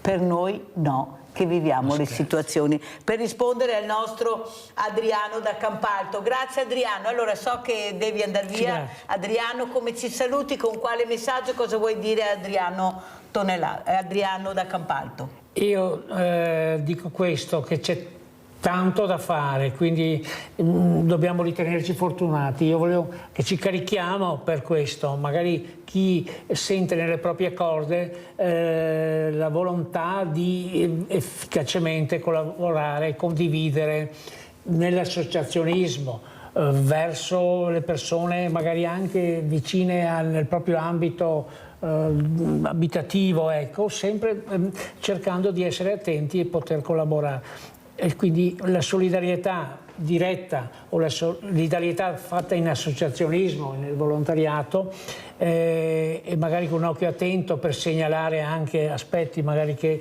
stanno andando verso criticità potenti, è una cosa che dobbiamo fare nostra. A prescindere da tutto quello che esiste attorno, che sono tutte queste tecnologie che magari vengono a volte utilizzate in maniera troppo massiva, troppo spinta, e che poi magari creano anche, oserei dire, creano dei danni. Ecco. E quindi questo è fondamentale. Mettiamoci in gioco e vediamo di partecipare.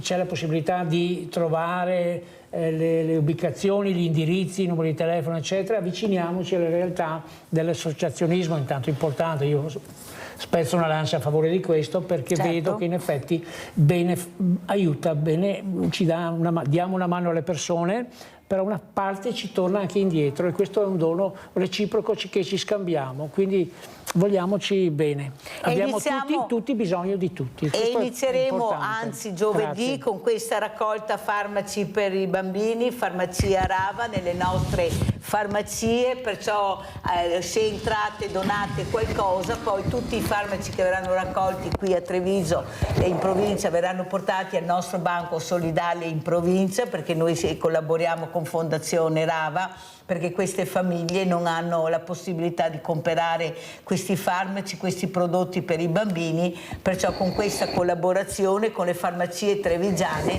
noi ne hanno assegnate 16, sono 16 farmacie dove voi potete recarvi per donare qualcosa, troverete i nostri gli scout, le associazioni combattentistiche, i diversamente giovani come li chiama Mirella, le scuole che vi accoglieranno per dare questo dono. Allora ringraziamo Adriano Tonellato e andiamo a vedere questo spot Farmacia per i bambini.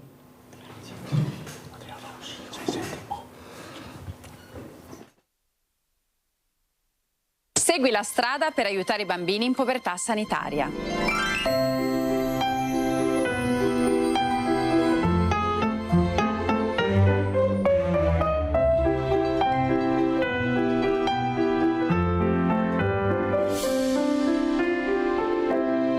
Partecipa a In Farmacia per i bambini, acquista un farmaco pediatrico e aiuta i minori in difficoltà.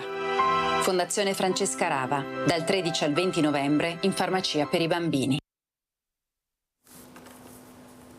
Allora io vorrei capire con Mauro Sartorelli l'importanza anche di queste figure. Mauro Sartorelli era carabiniere, noi avremo appunto queste associazioni combattentistiche che saranno nelle farmacie, capitanate dal nostro Renzo Andretta, che è il presidente, ecco, che coordina il tutto. Quanto importante è la solidarietà anche per queste associazioni d'arma, Martorelli? Le associazioni d'arma vivono in modo particolare la solidarietà perché nascono principalmente proprio per essere di aiuto a coloro che hanno condiviso parte della loro vita in alcuni momenti, a volte anche tragici, difficili, e quindi c'è un legame particolare, no? E sappiamo benissimo che molti di essi, io con la mia associazione ad esempio, non mi vergogno a dirlo, ma ho pagato i funerali a più di qualcuno, per dire, sentite, proprio grazie alla solidarietà di altri colleghi o colleghi, per cui esistono quei valori di condivisione, no, che oggi purtroppo non ci sono più, Mirella, siamo onesti. Oggi è difficile trovare quella, a meno che non si viva assieme, no? Adesso io non voglio fare un discorso di camerattismo che non ha senso, ma si vivono quei momenti belli, brutti, si piange, si ride, a volte si soffre la fame perché ti chiamano per un intervento alle 11 di sera, rientri alle 9 del mattino e magari ti richiamano anche in servizio, no? Ecco, per cui condividi veramente delle esperienze importanti. Questo vale per i carabinieri, ma vale anche per il militare che è oggi in missioni di pace, che è oggi impegnato nel servizio di sicurezza sulle strade e così via. Questo fa sì che si uniscano, no, dei valori tra le persone e quando si è in congedo si vogliono portare avanti e si capisce l'importanza degli altri, cioè l'altro, stare assieme agli altri. Ecco quindi la presenza davanti alle farmacie, davanti al banco alimentare quando è il momento, eccetera. Sabato. Esatto. E quindi si vuole essere partecipi del tessuto sociale come testimonianza di valori.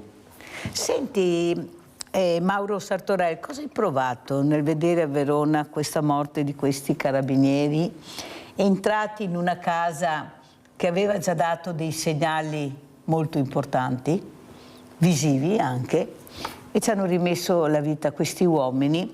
Io dico sempre con una tecnologia avanzatissima che forse se avessimo adoperato prima di farli entrare forse qualcosa sarebbe cambiato. Perché dico questo? Perché per far capire che bisogna iniziare anche a agire in maniera diversa, nel senso, dove vado, chi sono queste persone, cosa hanno fatto nel passato, ecco, che segnali hanno dato, perché se facciamo un po' di superficialità anche su questi ragazzi sono andati là, questi uomini hanno fatto il loro dovere, più del loro dovere, perché hanno salvato anche questa signora che aveva già dato dei segnali molto chiari su quello che sarebbe successo. Come l'hai vissuta tu da già carabiniere? Io l'ho vissuta in modo veramente sentito, anche perché oltretutto uno dei tre è stato vicecomandante della stazione Carabinieri di Zero Branco, col quale che è il paese, il comune che frequento spesso e volentieri.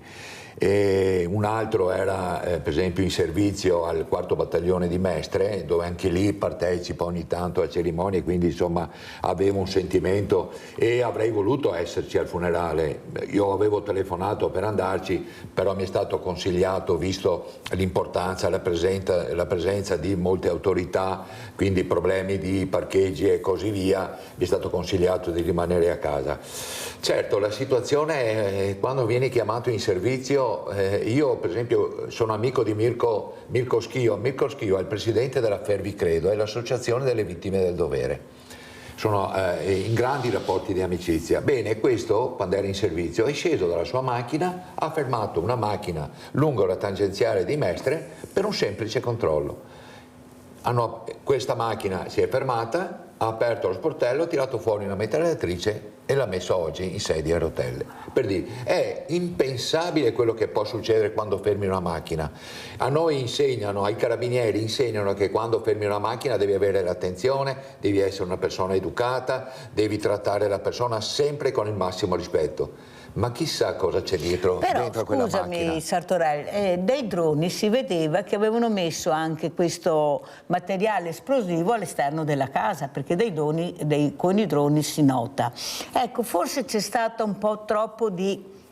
Ma no, ma lì l'intenzione, da quello che so io, era quella semplicemente di rompere i vetri delle finestre proprio per far uscire i gas, eccetera. Quindi era una manovra semplicissima, col senno di poi è facile dire, vabbè, lanciavi un sasso, rompevi in qualche altro modo. In quel momento molto probabilmente nessuno si aspettava una cosa drammatica a quei livelli, no? Che la signora fosse lì vicino, pronta con questa bottiglia, no? Molotov a lanciare. Quindi semplicemente erano andati a rompere i vetri delle finestre perché il gas fuoriuscisse. Una manovra semplicissima, cioè vai a pensare che una persona arriva a quel punto sapendo che ci sono delle persone vicine di creare e realizzare questa esplosione.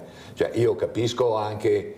Però dietro l'angolo c'è sempre di tutto, giusto? Sì, purtroppo specialmente è così. Con le persone non sane di mente o che hanno perso il lume della ragione per tanti avvenimenti. Io penso che certa prevenzione doveva essere fatta prima con i fratelli, ecco, perché come ha parlato con la giornalista che l'ha intervistata, questa donna sicuramente avrebbe parlato anche con persone addette a fare questo, che li abbiamo, ecco qua le persone specializzate che possono interloquire, che hanno studiato per fare questo, che sanno come approcciarsi, però se continuiamo a girarci da un'altra parte e pensare che forse ce la facciamo anche da soli con quello che abbiamo, forse anche no. Vedi Mirella, c'è un concetto, ogni medaglia ha il suo rovescio, no? Io pensavo prima, sentendo Adriano da Campalto, da Favaro, adesso non mi ricordo, da Campalto, sentendo anche i vari discorsi, no? Io ti posso garantire una cosa, ma lo dico non per difendere i miei ex colleghi, no? O colleghi. L'Arma dei Carabinieri, la Polizia Stradale, la Polizia Locale, quello che io vi garantisco è che giorno e notte H24 sono fuori con auto, sono fuori in servizio, sono fuori in borghese, va bene? Eppure succedono, sempre i furti, succedono questo, succedono quelle. L'ASL, io vi dico, lavoro dentro il reparto di terapia intensiva con l'AVO, no? Io ho trovato delle persone, dai medici alle ossa, agli infermieri, a tutti, delle persone eccezionali, di una disponibilità, di una generosità. Lì non guardano l'ora, non guardano... parentesi, Sì. però succedono le aggressioni anche contro queste persone, perché hai a che fare con persone che non ragionano, sono fuori di sé. E quello che si rimane amareggiati è sapere che chi è preposto molte volte veramente ci mette l'impegno per dare un servizio, eppure succedono ancora queste cose particolari, questi agghiaccianti, fatti agghiaccianti.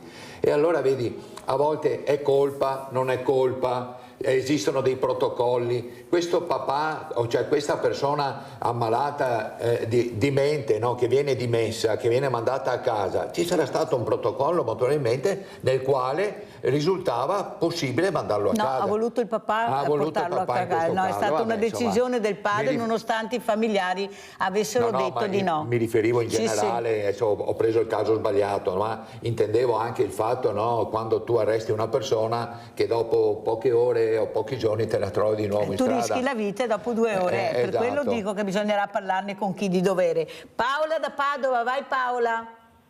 Sì, ciao Mirelle, buongiorno al tuo ospite. Buongiorno a lei.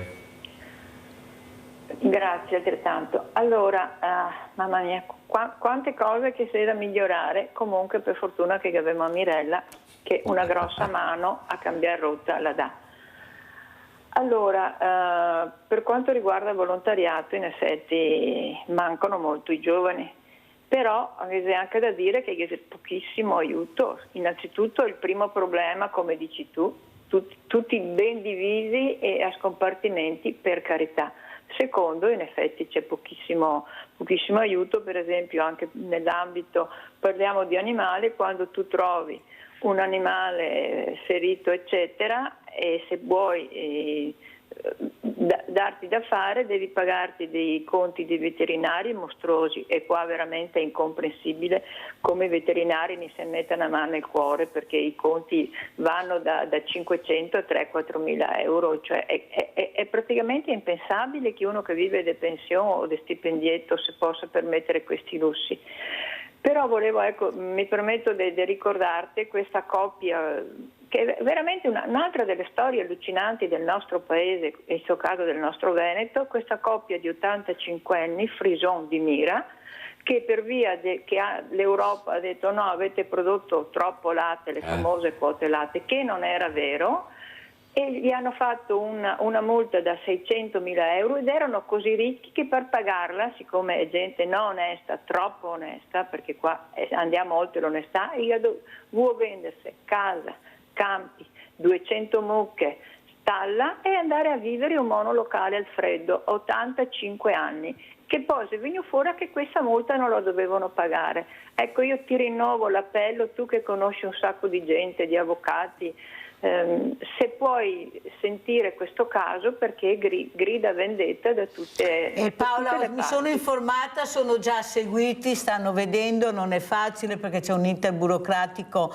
anche per queste cose, ci sono gli avvocati, perciò sai, sono cose delicate, non è che io posso intromettere più di fare la segnalazione a chi di dovere, ma poi devo fermarmi perché entri nella loro privacy, però c'è chi sta seguendo questo caso, ecco, volevo dirtelo perché ci tenevo che me l'avevi già detto questo, però purtroppo io fin là posso arrivare, poi non essendo familiare mi devo anche fermare, la notizia è stata data, più di così le regole della privacy, c'è la privacy che è difficilissima. Comunque hai fatto bene a ricordare queste situazioni perché ce ne sono veramente tante, e quello che veramente e lo dico sempre, è la solitudine. Ecco, invece di chiamarci, di cercare di aiutare queste persone, le lasciano a se stessi, che si arrangino. Ecco, i servizi sociali dicono che non hanno soldi, non hanno personale, non hanno niente, ma allora almeno che abbiano la decenza di chiamare le associazioni di volontariato e vedere chi può aiutare, stare vicino ad ascoltare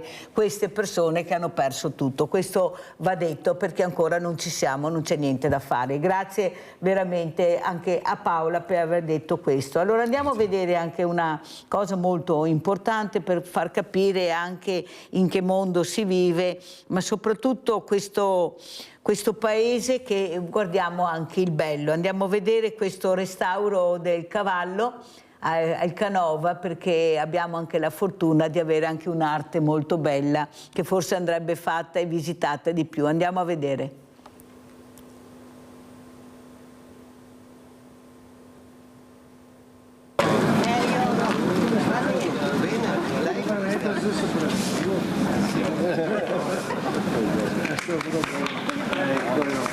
Eccolo il cavallo colossale di Antonio Canova, completamente restaurato, presentato a Vigonza nel Padovano, nel laboratorio Passarella Restauri, l'opera simbolo delle collezioni bassanesi che dopo 50 anni torna al pubblico nella sua interezza. Avrà un risalto a livello internazionale, Bassano si consolida la città del Canova, ma soprattutto questo ci permetterà ancora di più di giocarci una carta importante che è quella di Bassano, capitale italiana della cultura nel 2029. A lungo la ricomposizione del grande cavallo di gesso, modello per la scultura equestre del re di Napoli Ferdinando I di Borbone, è stata ritenuta impossibile. Ora, grazie a nuove tecnologie e al finanziamento pubblico-privato, torna a risplendere. Noi restituiamo alla collettività il cavallo colossale del Canova, un'opera che è stata per più di 50 anni nei magazzini del museo e ora, grazie a una collaborazione tra pubblico e privato, e di questo ringrazio sia la Fondazione Banca Intesa ma anche la Fondazione Britannica Venice Imperil, riconsegniamo questo bene alla collettività. Ora il cavallo verrà smontato e portato a Milano alle Gallerie d'Italia, dove sarà in mostra dal 28 novembre. Entro un anno tornerà ai musei civici bassanesi. È un'opera unica al mondo per imponenza, per grandezza, per sua struttura anche dinamica. Canova è riuscito a restituire tutta la forza e la bizzarria del cavallo da parata che si sta per partire. È uno dei capolavori di tutta l'epoca neoclassica e sarà un'opera straordinaria che siamo certi diverrà uno dei motivi per compiere una visita a Bassano del Grappa. Presente anche la scritta "Terminato", inciso a mano dal Canova sulla pancia del cavallo. Segno che appunto l'artista considerava compiuta l'opera e la considerava un'opera d'arte, non solo un modello di passaggio per la fusione in bronzo finale che sarebbe andata in piazza del Plebiscito, ma proprio come un'opera d'arte a sé stante, e questo restauro è anche un'occasione di studio e di conoscenza del metodo canoviano che era unico al mondo. Allora, abbiamo sentito e visto questa meravigliosa opera del Canova, guardate, veramente una cosa incredibile dalla bellezza. Cosa riuscivano a fare questi? Nel DNA avevano questo, non c'è niente da fare. Però l'importanza di riuscire a trovare i soldi tra pubblico e privato. Abbiamo sentito questo. Ecco, quanto sarebbe importante anche nel mondo della solidarietà, specialmente della povertà, quella che sta colpendo le nostre famiglie, perché ormai lavorando si rimane poveri, che non riescono a pagare le bollette, sono tutti strafelici perché io oggi sono al banco solidale e la prima cosa che senti era meno male che non è tanto freddo, sai Mirella non ho ancora acceso il riscaldamento, sono felice Mirella, non l'ho ancora, allora diversamente mi fanno vedere, hanno 5 maglie, 2 paia, guardate, è una cosa veramente che commuove, sapete, almeno io mi emoziono quando loro guarda Mirella quante maglie mi sono messe, che sono là in attesa di avere questa borsa dignitosa, perché io do una borsa con i volontari dignitosa, non è una borsetta della miseria, ma una borsa dignitosa.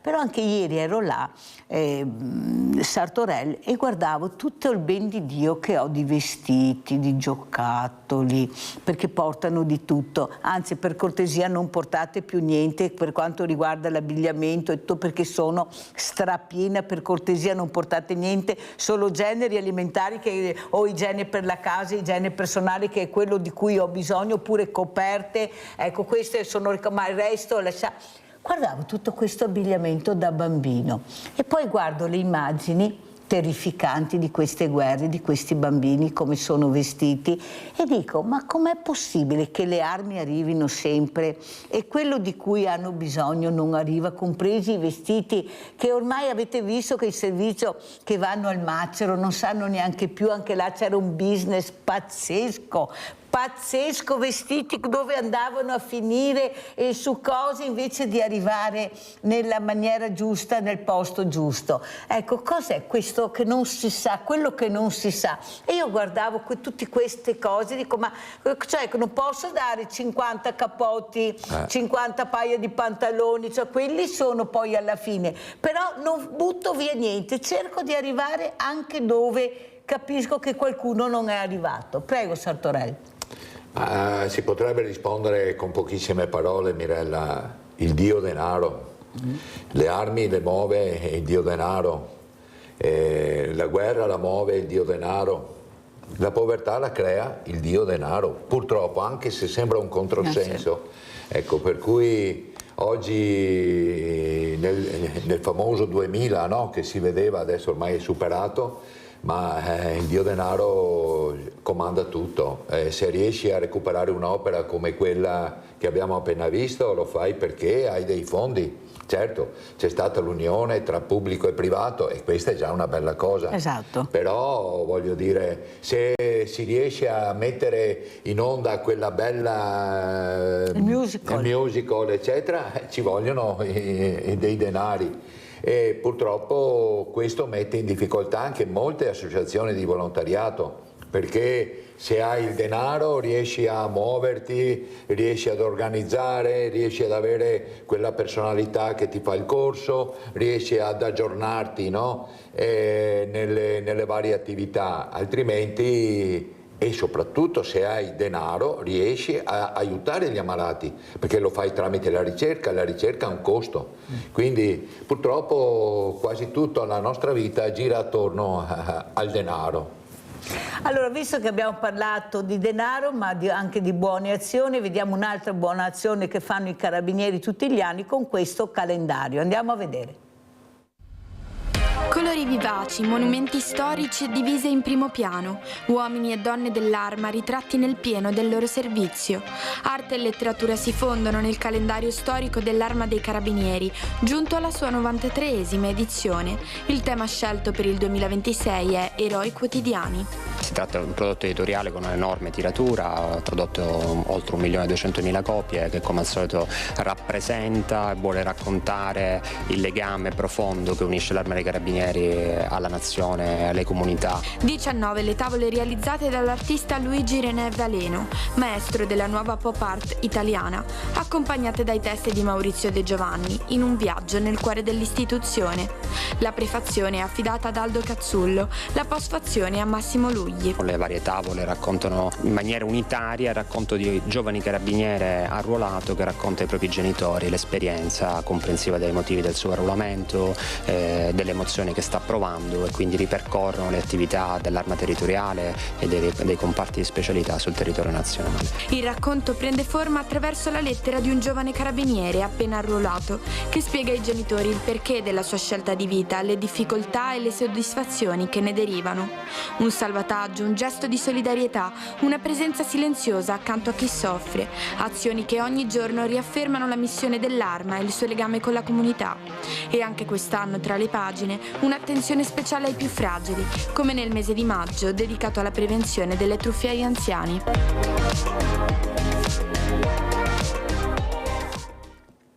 E i nostri diversamente giovani sono ricordati anche da questo calendario importantissimo dei carabinieri. Allora, Sartorel, come ci saluti? Con quale messaggio? Cosa vuoi dire? Beh, abbiamo iniziato questo incontro di questa mattina parlando anche di lati positivi, e io volevo così ritornare alla nostra associazione di volontariato all'ospedale ricordando il professor Erminio Longhini, che è stato il fondatore dell'AVO, è un eminente medico decorato con medaglia d'oro al merito della sanità pubblica e ha fondato l'associazione volontari ospedalieri.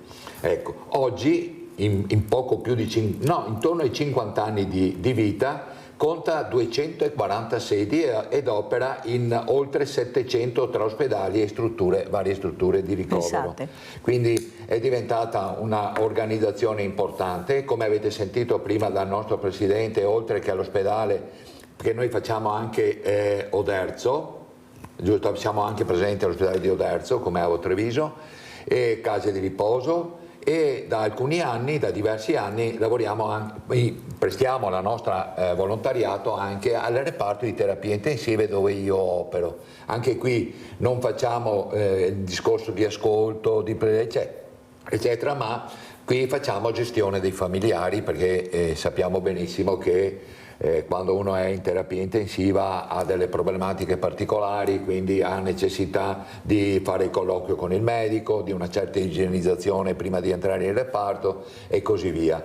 Quindi il lavoro che noi, scusate il termine, ma il volontariato che prestiamo è molteplice, per cui il motivo, e ti ringrazio Mirella di averci ospitato stamattina a poter parlare della nostra associazione. Io, se potete prendere carta e penna, prego, vi do anche il numero della nostra segreteria, che è, qui è il telefono fisso, quindi il prefisso lo sappiamo, 0422 32 2034, ripeto 32 2034. Ecco, se qualcuno di voi magari avesse il piacere di avere maggiori informazioni o anche interesse, ecco, può venire, parlare, discutere. Viene fatto un paio di corsi di formazione basica, poi durante gli anni invece vengono fatte delle formazioni cosiddette di permanenza. Quindi sono incontri con medici, con psicologi, con vari esperti, proprio per motivare e dare maggior professionalità alla nostra presenza all'interno di queste strutture. L'obiettivo, l'abbiamo detto, il nostro Presidente l'ha detto chiaro e tondo, è inutile ribadirlo, vogliamo essere di aiuto ai più fragili. Per cui io vi saluto e vi ringrazio a te Mirella in particolar modo, tutti i telespettatori, e vi invito di prendere contatto con la nostra associazione e se qualcuno poi ci dà una mano, ben venga. Allora io invece ti faccio un altro appello, anzi ti prego se riesci ad andare a salutare quel papà che è ricoverato, che è molto grave, portare i saluti della grande famiglia di Sveglia Veneti, un grande abbraccio a questo uomo che nonostante le difficoltà mentali del figlio, lui ha voluto portarselo a casa e veramente io sono convinta che tu dirai che non sarà più solo, perché noi ci saremo per aiutarlo in un percorso di recupero molto importante. Ti prego Mauro di fare questo, un grande abbraccio a questo uomo, ecco questo è il simbolo del papà, il papà che adora questo figlio nonostante tutto e nonostante tutti. Grazie, grazie a Mauro Sartorel, pubblicità.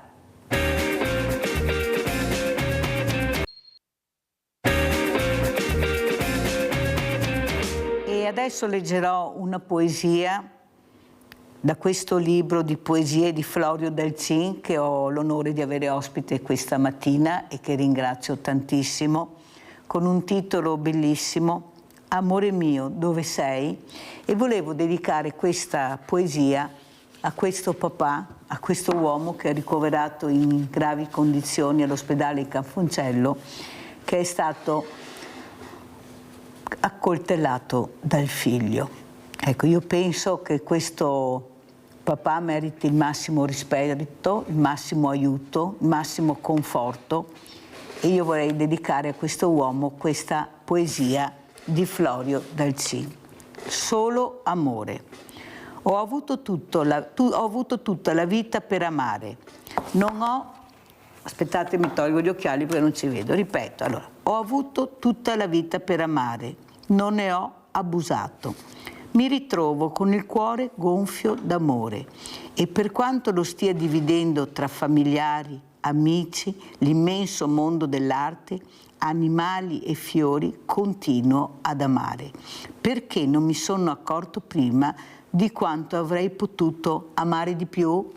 Allora, grazie Florio di essere qui, veramente grazie, bellissima questa poesia, mi ha dato l'opportunità di dedicarla a questo uomo, a questo padre, che è stato lasciato solo, l'ho detto, invece di essere supportato, che lui non ce la faceva, a recuperare questo figlio da solo, a cercare anche di calmare questo figlio.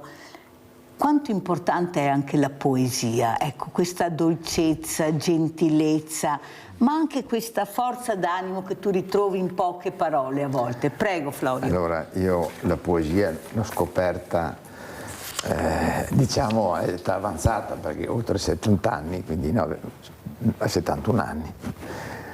E quando certe cose si trovano a un'età avanzata, si ha una consapevolezza maggiore di quando si è più giovani, tutto in generale. E quindi per me la poesia, se posso ti leggo anche questa, certo, perché racchiude... L'ho invitata apposta, Florio, adesso andiamo con la gentilezza. La poesia.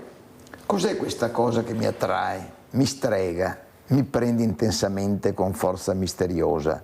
Cos'è questa necessità impellente di creare? L'incontro con la poesia è magico, trasfigura il sentimento che mi percorre in tanti momenti della giornata, anche di notte. Prendo carta e penna e scrivo, molto spesso dell'amore, nelle sue molteplici sembianze. Entro nel mio regno, dove amore e poesia sono ancora valori sacri della vita, e mi libero di questa ansia, di questa voglia di mettere per scritto anche delle semplici emozioni che mi attraversano. Bellissima, complimenti. Credo di aver spiegato cos'è la poesia, è una cosa importante che ti prende, che quando hai dei vuoti dell'anima, dei sentimenti, no? La poesia ti aiuta. Le emozioni riesci a trascriverle. Ti aiuta, proprio in quei momenti che sei solo, io vivo da solo, e tante volte appunto sento il desiderio di scrivere, quello che mi viene scrivo, questa emozione che mi prende. No? La mano va da sola. La mano va da sola e poi non correggo più di solito quello che scrivo, perché è già pensato, riordinato mentalmente prima, succede così insomma. Allora saluto e ringrazio anche Gianni Belloni, giornalista che si occupa di ambiente. Buongiorno Belloni, grazie di essere qui. Ecco, poesia e ambiente mi sembra che si sposino veramente bene, come cuore con amore, sono due parole magiche. Ecco, cosa ci racconta Belloni? Cos'è l'ambiente nel 2025? Cos'è la sensibilità per l'ambiente nel 2025, con tutto quello che abbiamo sentito, detto? Questi ragazzi, questo mondo giovane, che sono gli unici che scendono nelle piazze per salvaguardare l'ambiente, ecco, delle volte anche con azioni forti, potenti, ma d'altra parte se non vengono ascoltati in altro modo cosa devono fare? Ecco, cosa ci dice Belloni? Buongiorno, buongiorno, grazie dell'invito. Intanto una cosa, il degrado dell'ambiente esterno, il cambiamento dell'ambiente esterno incide nel nostro ambiente interno, per richiamare le cose che si stavano dicendo prima. Cioè vivere in un ambiente che cambia velocemente, che noi non riconosciamo più, dei panorami abruttiti, hanno evidentemente dei riflessi nel nostro disorientamento nel territorio, nel disorientamento nelle relazioni con gli altri. C'è una connessione fortissima da questo punto di vista. E questa è una cosa a cui non si pensa molto, ma è il fatto di vivere in città congestionate, il fatto di vivere in città in cui non c'è una cura del bello, in cui non c'è la cura degli spazi verdi, la continua modificazione del paesaggio con l'ammassarsi delle costruzioni molto disordinata.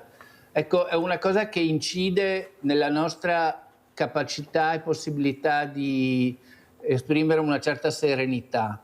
Voglio solo ricordare, a proposito di poesia, c'è un poeta veneto che ne ha parlato, ne ha scritto, ne ha poetato in maniera potente, che è stato Andrea Zanzotto, ma spesso nelle poesie questa riflessione tra l'ambiente esterno e l'ambiente interno, tra il percepito, è indagato con grande profondità. Belloni, prima io facevo una riflessione a voce alta, nel senso che ieri ero al banco alimentare, io ho un banco alimentare dal 2010 all'interno della provincia di Treviso, la sede, l'unico in Italia all'interno di un ente pubblico, e guardavo tutto questo ben di Dio che mi arrivava, specialmente i vestiti da bambino mi colpivano, nuovi, bellissimi, e poi pensavo a quei bambini che vedo in televisione, scalzi, senza niente, con vestiti a brandelli. Però vedo le armi, allora le armi arrivano, però i vestiti non arrivano, il mangiare non arriva, è diventata anche un'arma micidiale la fame. E dico, ma la cecità dell'uomo che pensa di essere eterno, di accumulare sempre più potere, denaro, visibilità, eppure sono padri di famiglia, sono nonni. Ecco, vorrei vedere se fossero i loro figli, i loro nipoti in quelle condizioni. Eppure si va oltre, i valori non esistono più. Un mio amico mi ha detto, Mirella, dimenticati dei valori. I valori non resisteranno, non ce la faranno. Ecco, saranno sommersi dal potere, dall'avidità e dal denaro. Lei cosa dice, Belloni? Ma io dico che le piazze piene di un mese fa per fermare chiamiamolo massacro, i crimini di guerra, le uccisioni dei civili che stava avvenendo e purtroppo non si è fermato a Gaza, che vuol dire in tutto il mondo, perché era, come dire, una metafora di tutti i massacri che succedono, invece ha dimostrato che c'è una fortissima sensibilità, che ci sono delle corde che alla fine ci muovono e hanno mosso persone io penso, perché visti i numeri, di tantissimi orientamenti politici, religiosi, di appartenenze. Era qualcosa di fondamentale che è stato toccato, che è l'idea che la dignità dell'uomo, della donna, dei bambini possa essere attaccata, la vita dell'uomo, della donna, dei bambini possa essere attaccata impunemente, che ci fosse come la sospensione di qualsiasi diritto e quindi l'apertura a qualsiasi barbarie, a qualsiasi crimine, in nome della potenza, del potere. Ecco, quelle manifestazioni hanno dato il senso che sì, c'è questo, ma bisogna stare attenti che c'è un limite che non si può oltrepassare. E questo è stato, secondo me, un bellissimo segnale luminoso che dovremmo sempre ricordarci. Molto chiaro, Belloni, ringrazio. Sentiamo anche cosa ne pensa questo ospite così sensibile, Florio Dalcin, ecco, di quello che abbiamo sentito, i giovani, i meravigliosi giovani che abbiamo, dare questi segnali, perché loro ci mettono la faccia, rischiano molto, eppure credono sul valore della vita e del loro futuro. Prego. Il discorso è molto ampio sicuramente, no? Quindi noi giudichiamo su quello che vediamo e quello che leggiamo, che spesso e volentieri non è quello la realtà, giusto? Anche quando ci fanno vedere queste manifestazioni, ci fanno vedere i 10 poliziotti su un posto, tutto il resto può andare bene e quindi non si parla del bene, in televisione si parla sempre del male, sempre di chi muore, ma mai di chi nasce. Non notizie positive. Ma sempre negative, sempre. E quindi i giovani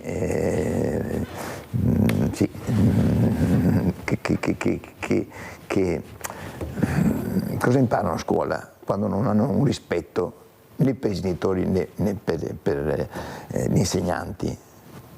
Non possono poi vivere bene e avere rispetto di tutti quanti gli altri. A 14 anni, 15 anni si sta assistendo a tutte queste manifestazioni che sono negative tante volte, o partono bene e dopo vengono infangate da gruppi che non c'entra niente. Vedo che lei è già pronta a un'altra poesia, però prima di leggere questa poesia darei la parola al nostro Leone da Tre Baseleghe. Ciao caro Leone.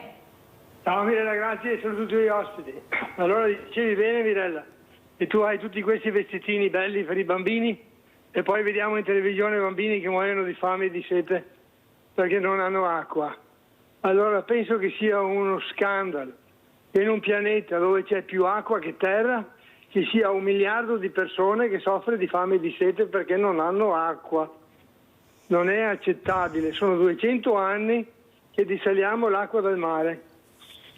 Com'è possibile che ci sia ancora tutta questa gente che non ha acqua?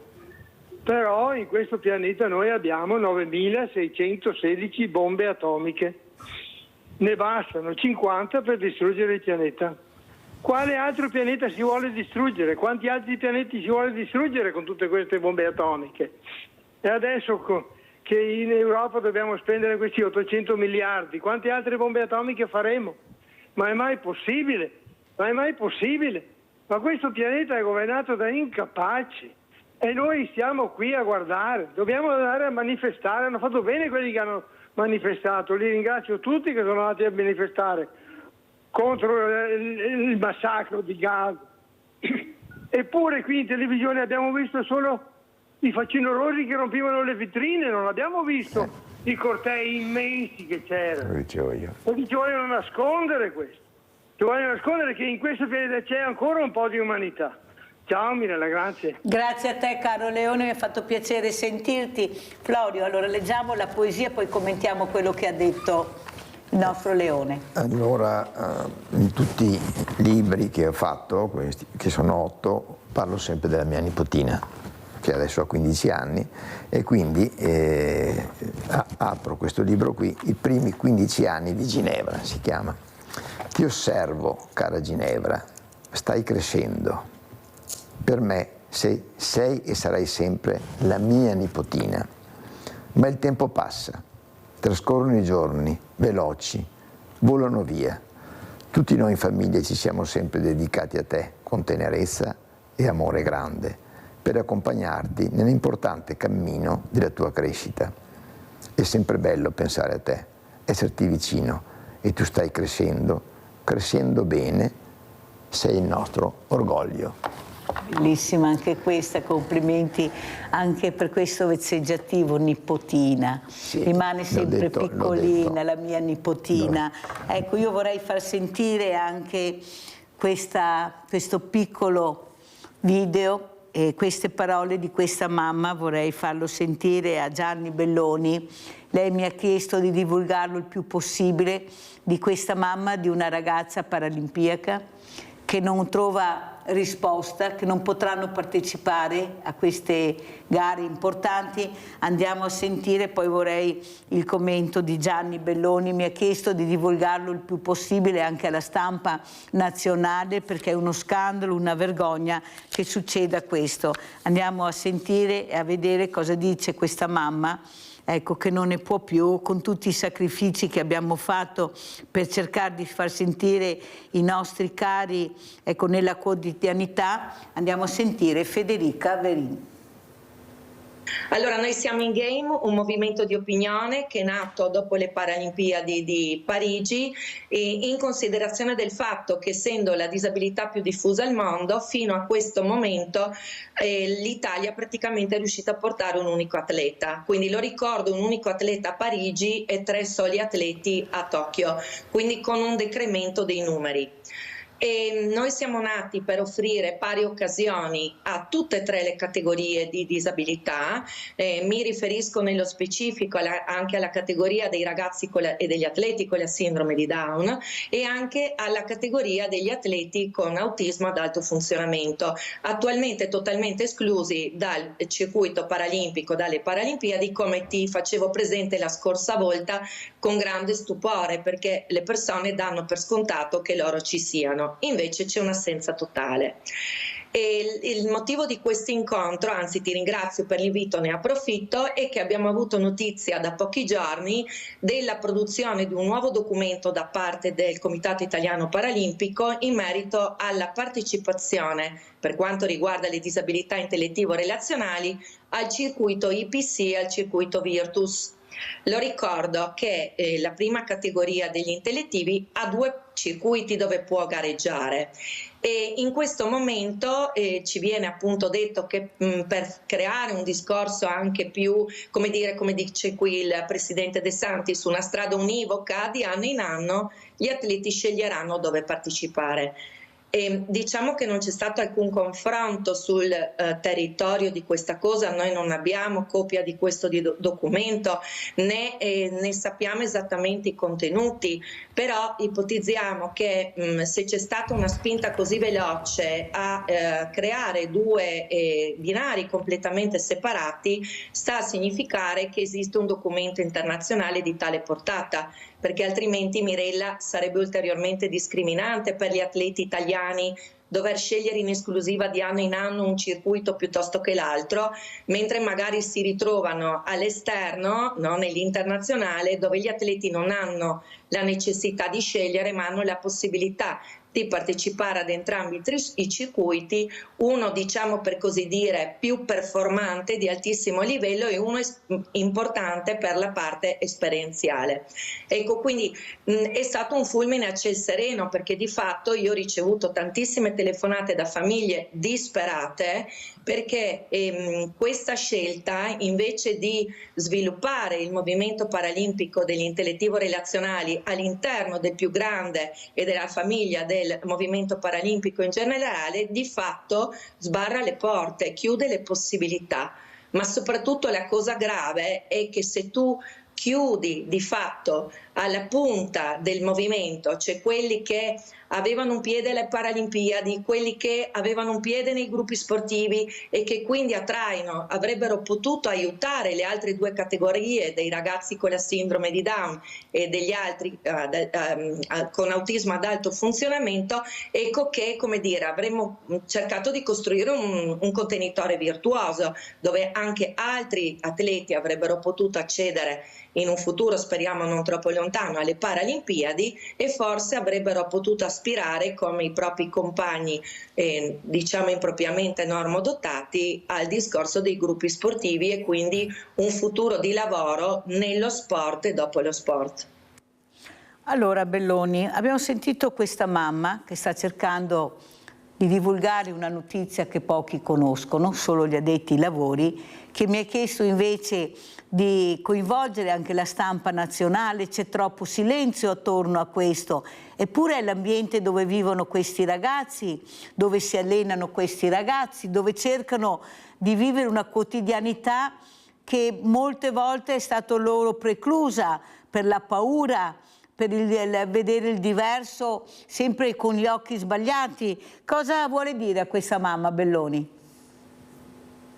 Io adesso non ho capito, non mi sono mai occupato di questi temi, non ho capito, e questa sarebbe la cosa più grave, se alcuni ragazzi avevano già in mente la partecipazione delle Paralimpiadi e hanno ricevuto o riceverebbero la delusione di non poter più parteciparvi. Questa sarebbe sicuramente la cosa più grave in assoluto.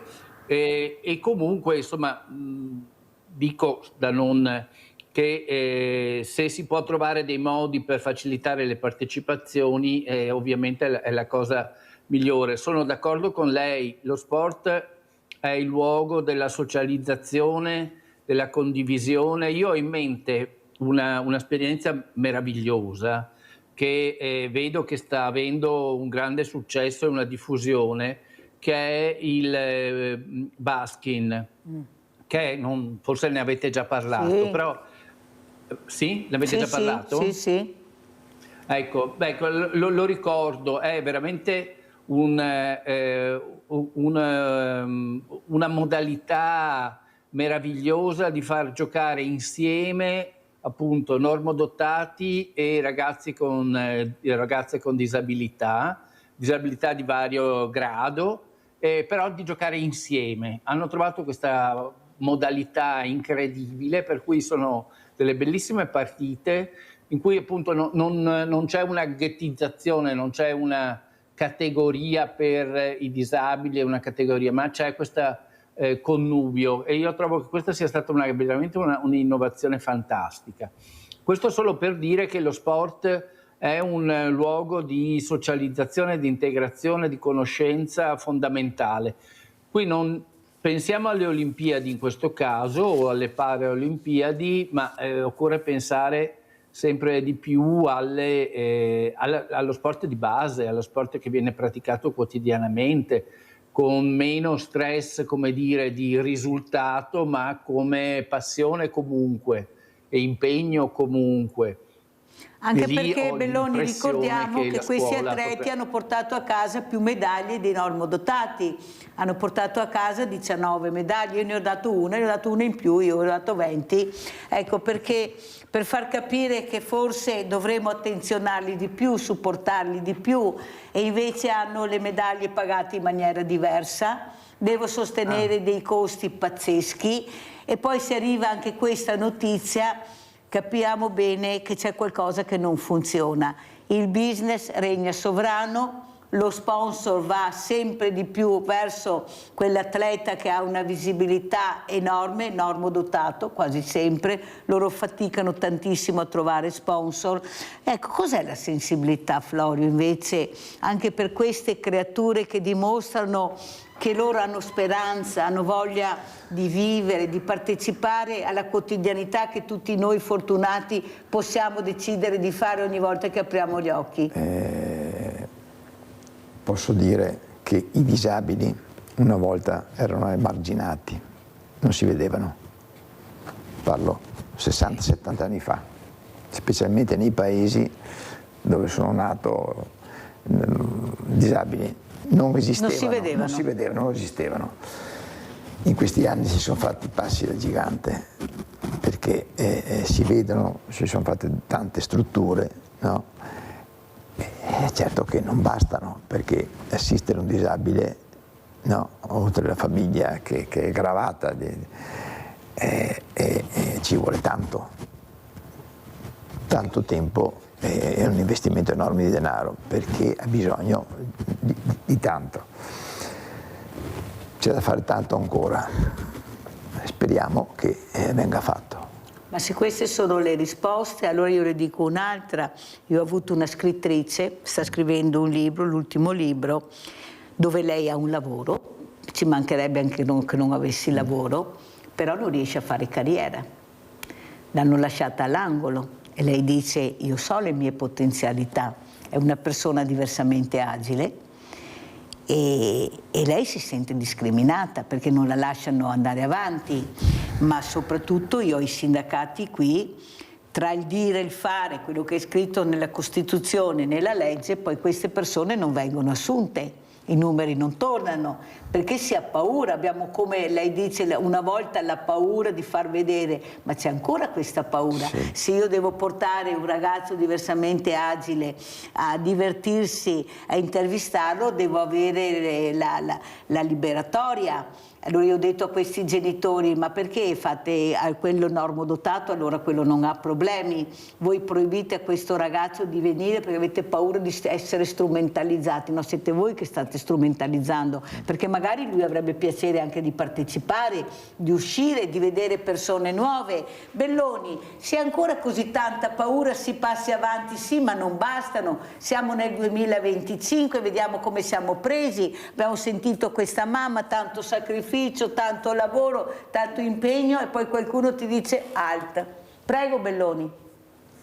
Secondo me c'è anche una questione generazionale, perché come diceva l'ospite in studio, mi scusi, non ho annotato il nome, una volta i disabili non c'erano, non erano visibili, c'erano delle strutture a loro dedicate dove erano rinchiusi.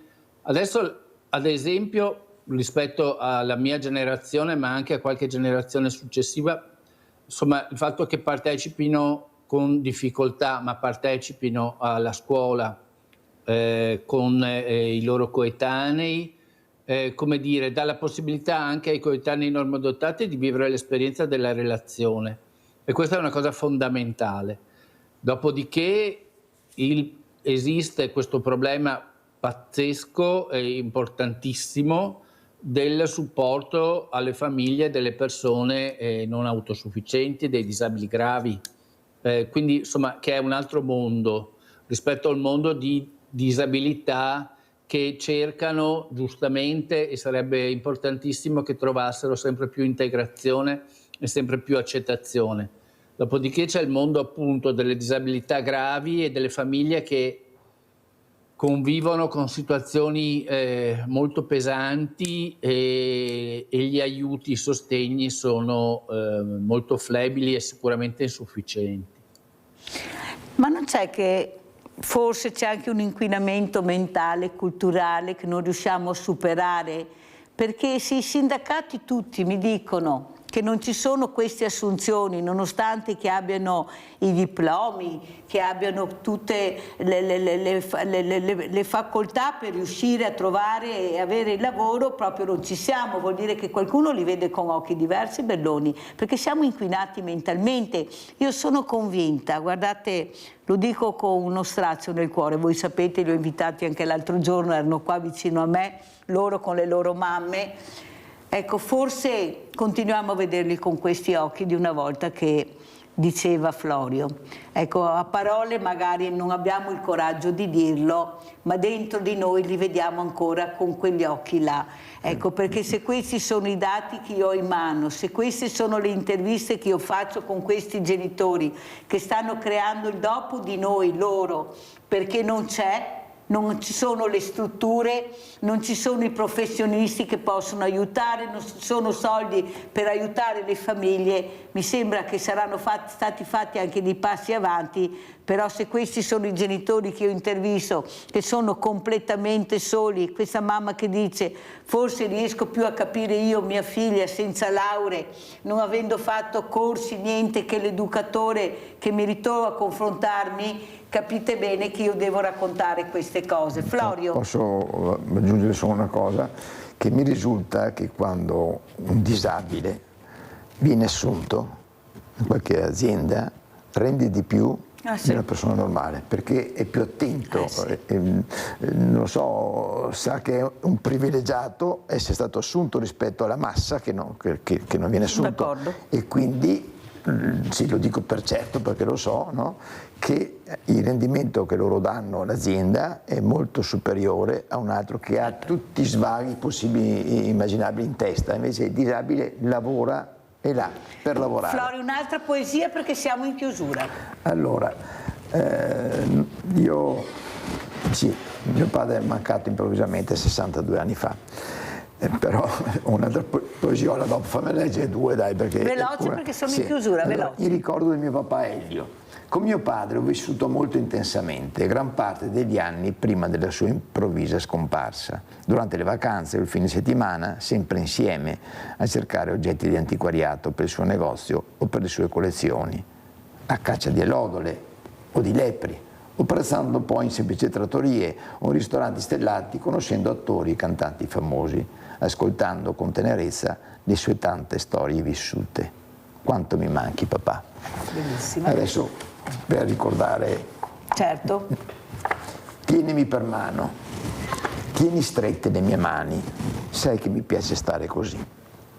Le nostre mani si accarezzano, si parlano, si fanno compagnia. Quando la tua mano non stringerà più la mia, mi renderò conto che non ci sarai più per sempre. Complimenti, complimenti a Florio Dalcin, questo libro di poesie, Amore mio dove sei, vi invito a leggerlo, è molto bello, sono poesie che si possono leggere, può leggerle chiunque, che parlano di amore, di gentilezza, di ricordi. Allora sentiamo come ci saluta Belloni, Gianni Belloni, come ci saluta? Io trovo che la cosa che è stata proposta in questi minuti, la questione della sensibilità, sia fondamentale. Teniamo aperta la nostra sensibilità e questo cambierà il mondo davvero.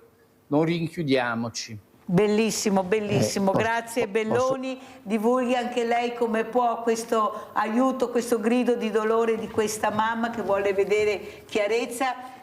Prego, Dalcin. Questo libro è stato già presentato ai poeti del SIL a Treviso 15 giorni fa, adesso verrà presentato a Conegliano al convento San Francesco sabato 29 alle ore 18. Grazie, grazie ai miei ospiti, adesso andiamo a vedere a chi è stato dato l'assegno vostro, l'assegno che porterà Mirella. Ciao, alla prossima.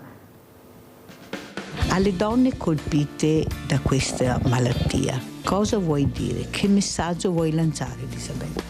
Allora, voglio dire a tutte le donne che hanno o che hanno avuto questa malattia di tenere duro, di guardare ogni giorno è un giorno speciale,